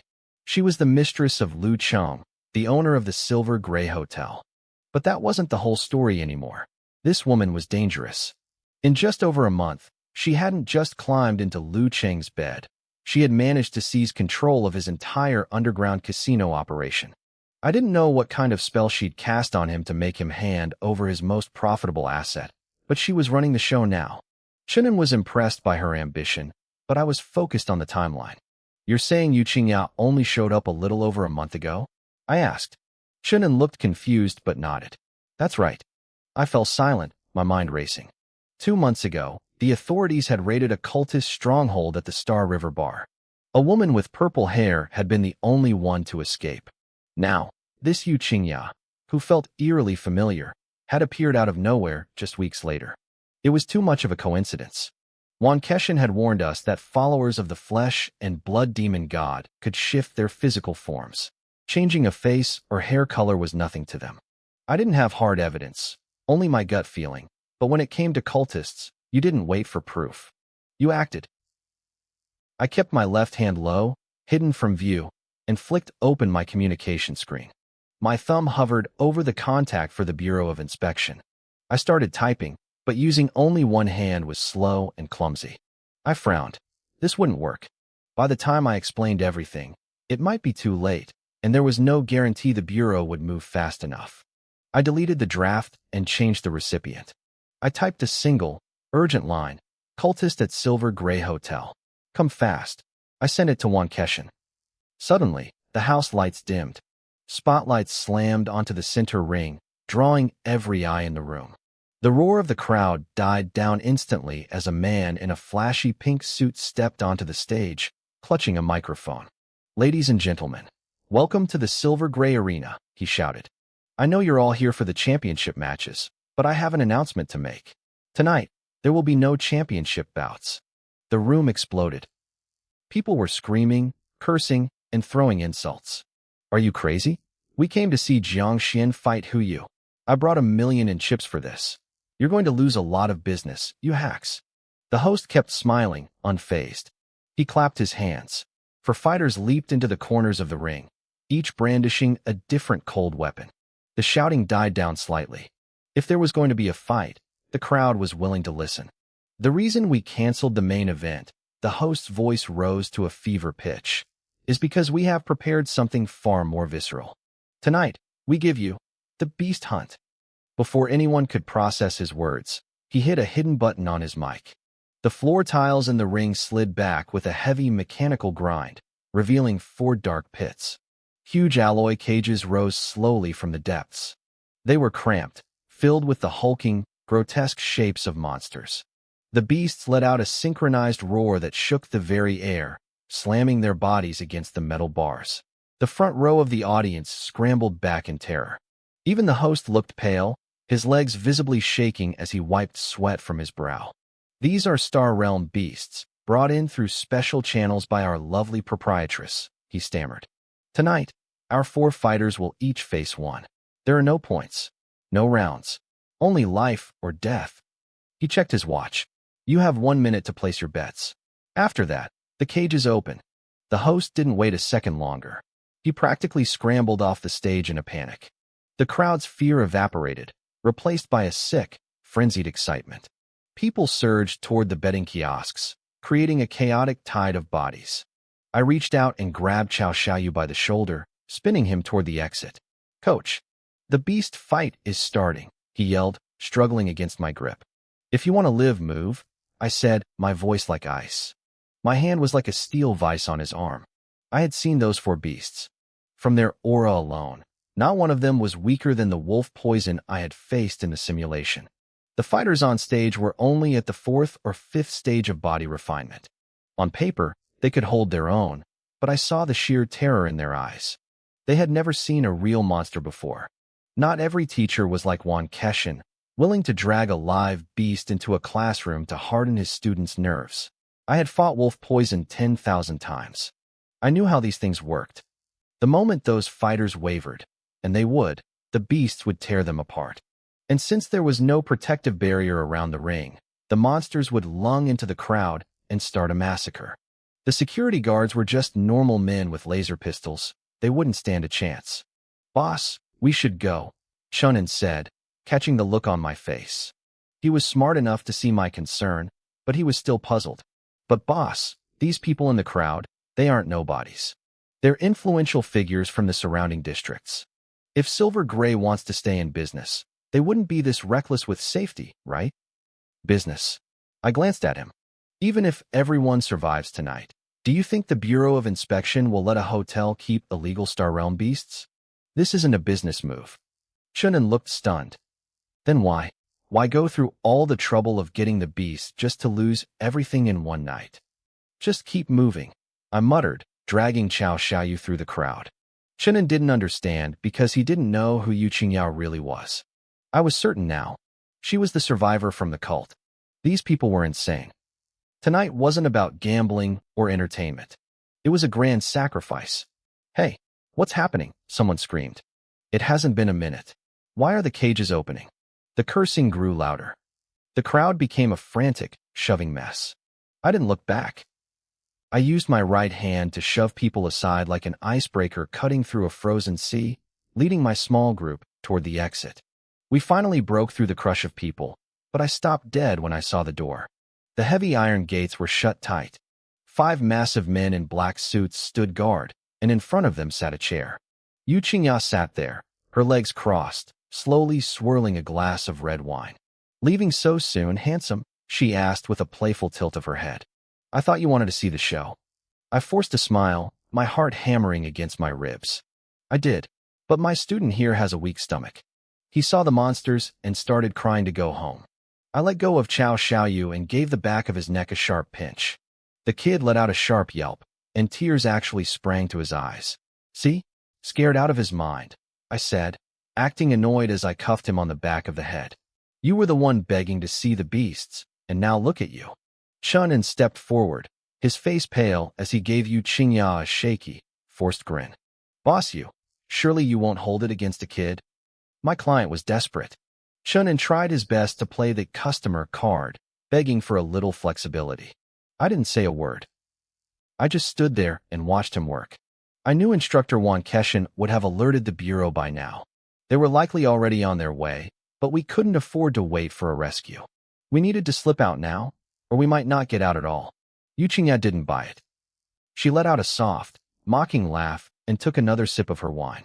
She told us she was a businesswoman and wouldn't dream of blocking a customer.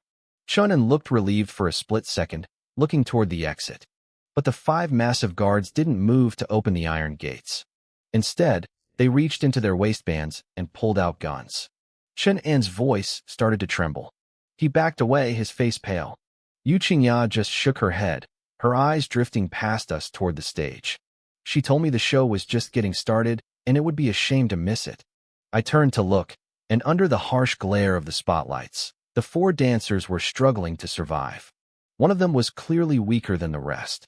He held his spear with both hands, trembling as he tried to ward off the beast. The creature lunged. The spear flew out of his hands.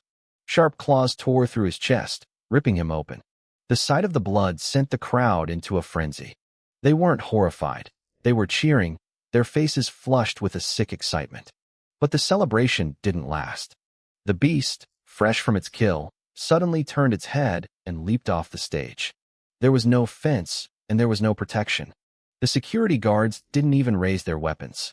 The monster crashed into the front row like a hurricane. Claws flashed. Blood sprayed everywhere. The cheering stopped instantly. The room went silent for a heartbeat before exploding into screams of pure terror. The other 3 dancers saw their chance and jumped off the stage, disappearing into the panicked crowd. The remaining 3 beasts followed them, lunging into the sea of people.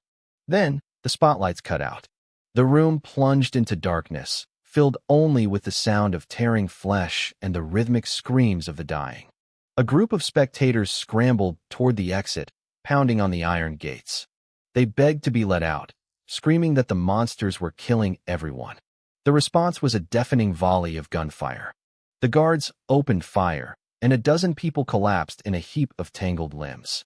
Blood began to pool on the floor, slowly creeping across the tiles until it touched the toes of my shoes. Xiao Xiaoyu grabbed my sleeve, his chubby face white as a sheet. Chunin was shaking so hard I thought his teeth might fall out. Yu Qingya just kept swirling her wine, laughing softly. She told me not to be afraid. She said she liked my face too much to let it go to waste. She even invited me to have a drink with her and wait for the feast to end. I looked down at the blood on the floor. Then I looked up and gave her a wide, brilliant smile. Sure, I said. I started walking toward her. The 5 guards tracked me with their guns, their eyes full of suspicion. I acted like I didn't even see the barrels pointed at my chest. I stopped right in front of Yu Qingya. Her smile grew smug. She probably thought she had me under her thumb. She crossed her legs, looking up at me like I was a toy. She offered me the half-empty glass in her hand. I reached for it, but halfway there, I paused. Wait, I said. Last time we met, the price was $1 million a drink. You're not trying to get this one for free, are you? She froze. I could see the shock in her eyes. She had changed her height, her hair, and her entire face, but she realized I knew exactly who she was. That split second of hesitation was all the opening I needed. I grabbed the hilt of my blade. If there was no way to retreat, I wouldn't retreat. I drew the sword. The blade cleared the scabbard with a sharp ring, turning into a blur of silver light. I stepped past her in a flash. The 5 guards reacted quickly, their fingers tensing on their triggers, but they couldn't fire. Their hands simply wouldn't obey. A thin red line appeared on all 5 of their wrists at the same time. Their hands, still clutching the guns, slid off their arms and hit the floor. But they weren't my real targets. Before their hands even landed, my blade was already coming down on Yu Qingya. The chair shattered. My sword carved through her limbs like a hot knife through butter. In the blink of an eye, she was nothing but a torso on the floor. I frowned, looking at the bloody mess. It was too easy. For a cultist, she was pathologically weak. I'll kill you. A raspy, distorted scream erupted from the floor. The severed limbs began to glow with a sickening red light. They shriveled and rotted instantly, turning into raw energy. The voice wasn't feminine anymore. It was a hideous, genderless growl. Fleshy, wet tentacles erupted from her torso, writhing and twisting like snakes. That's more like it, I muttered. I felt the tension leave my shoulders. A monster was much easier to kill than a person. I stepped forward, my blade becoming a wall of steel. The tentacles lashed out, but I hacked through them as fast as they could grow. It was a war of attrition.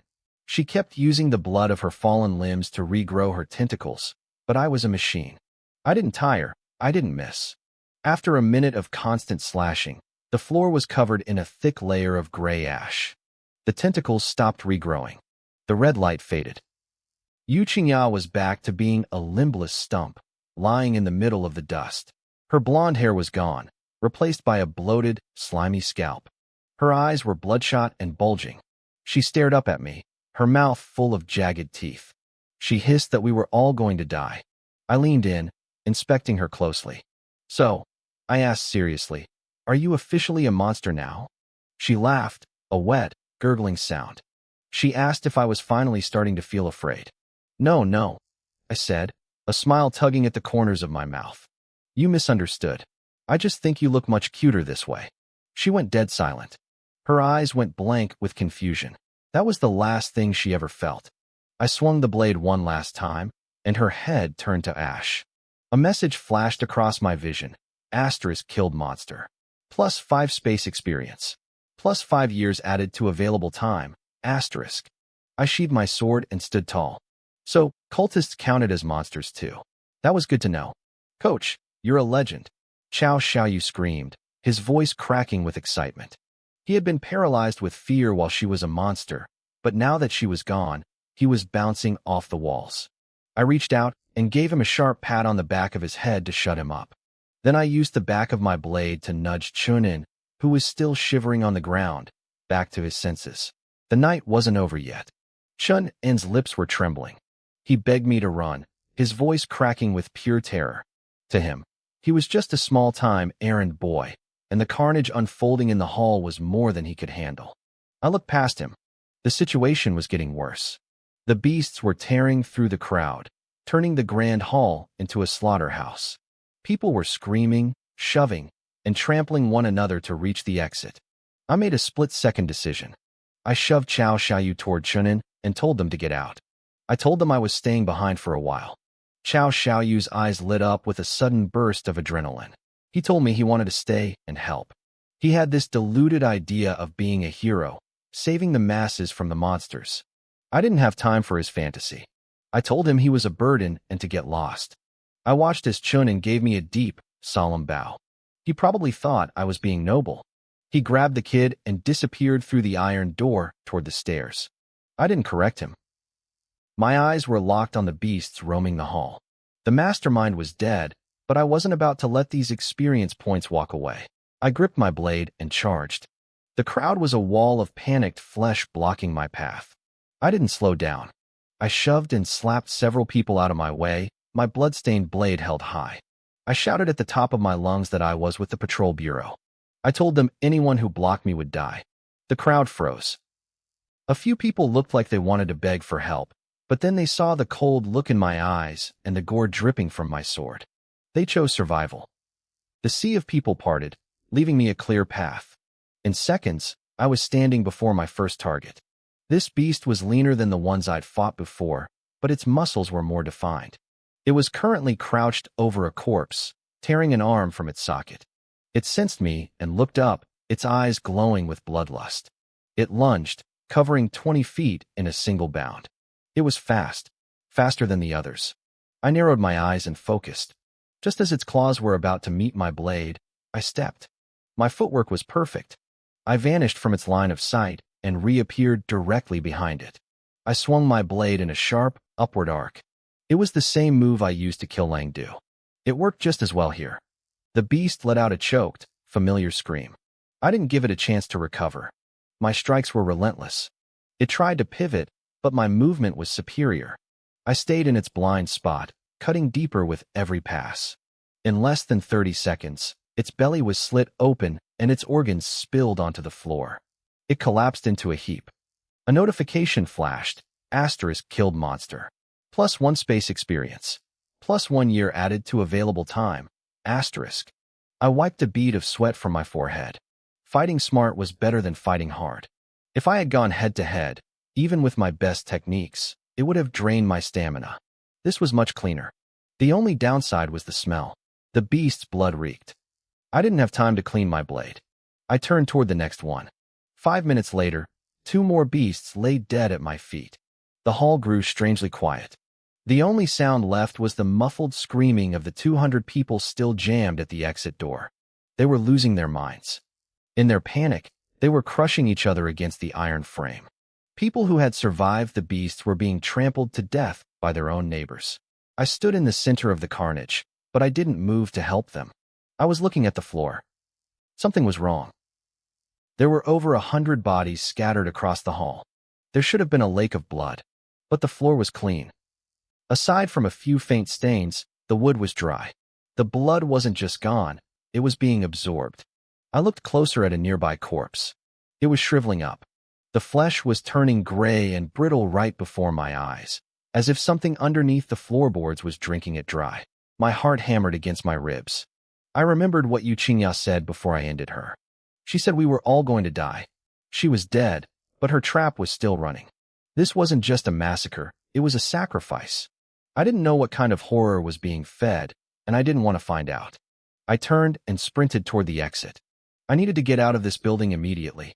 As I ran, I saw the faces of the people at the back of the crowd. They saw me coming, and their eyes filled with a desperate, final hope. But I wasn't there to save them. I was there to survive.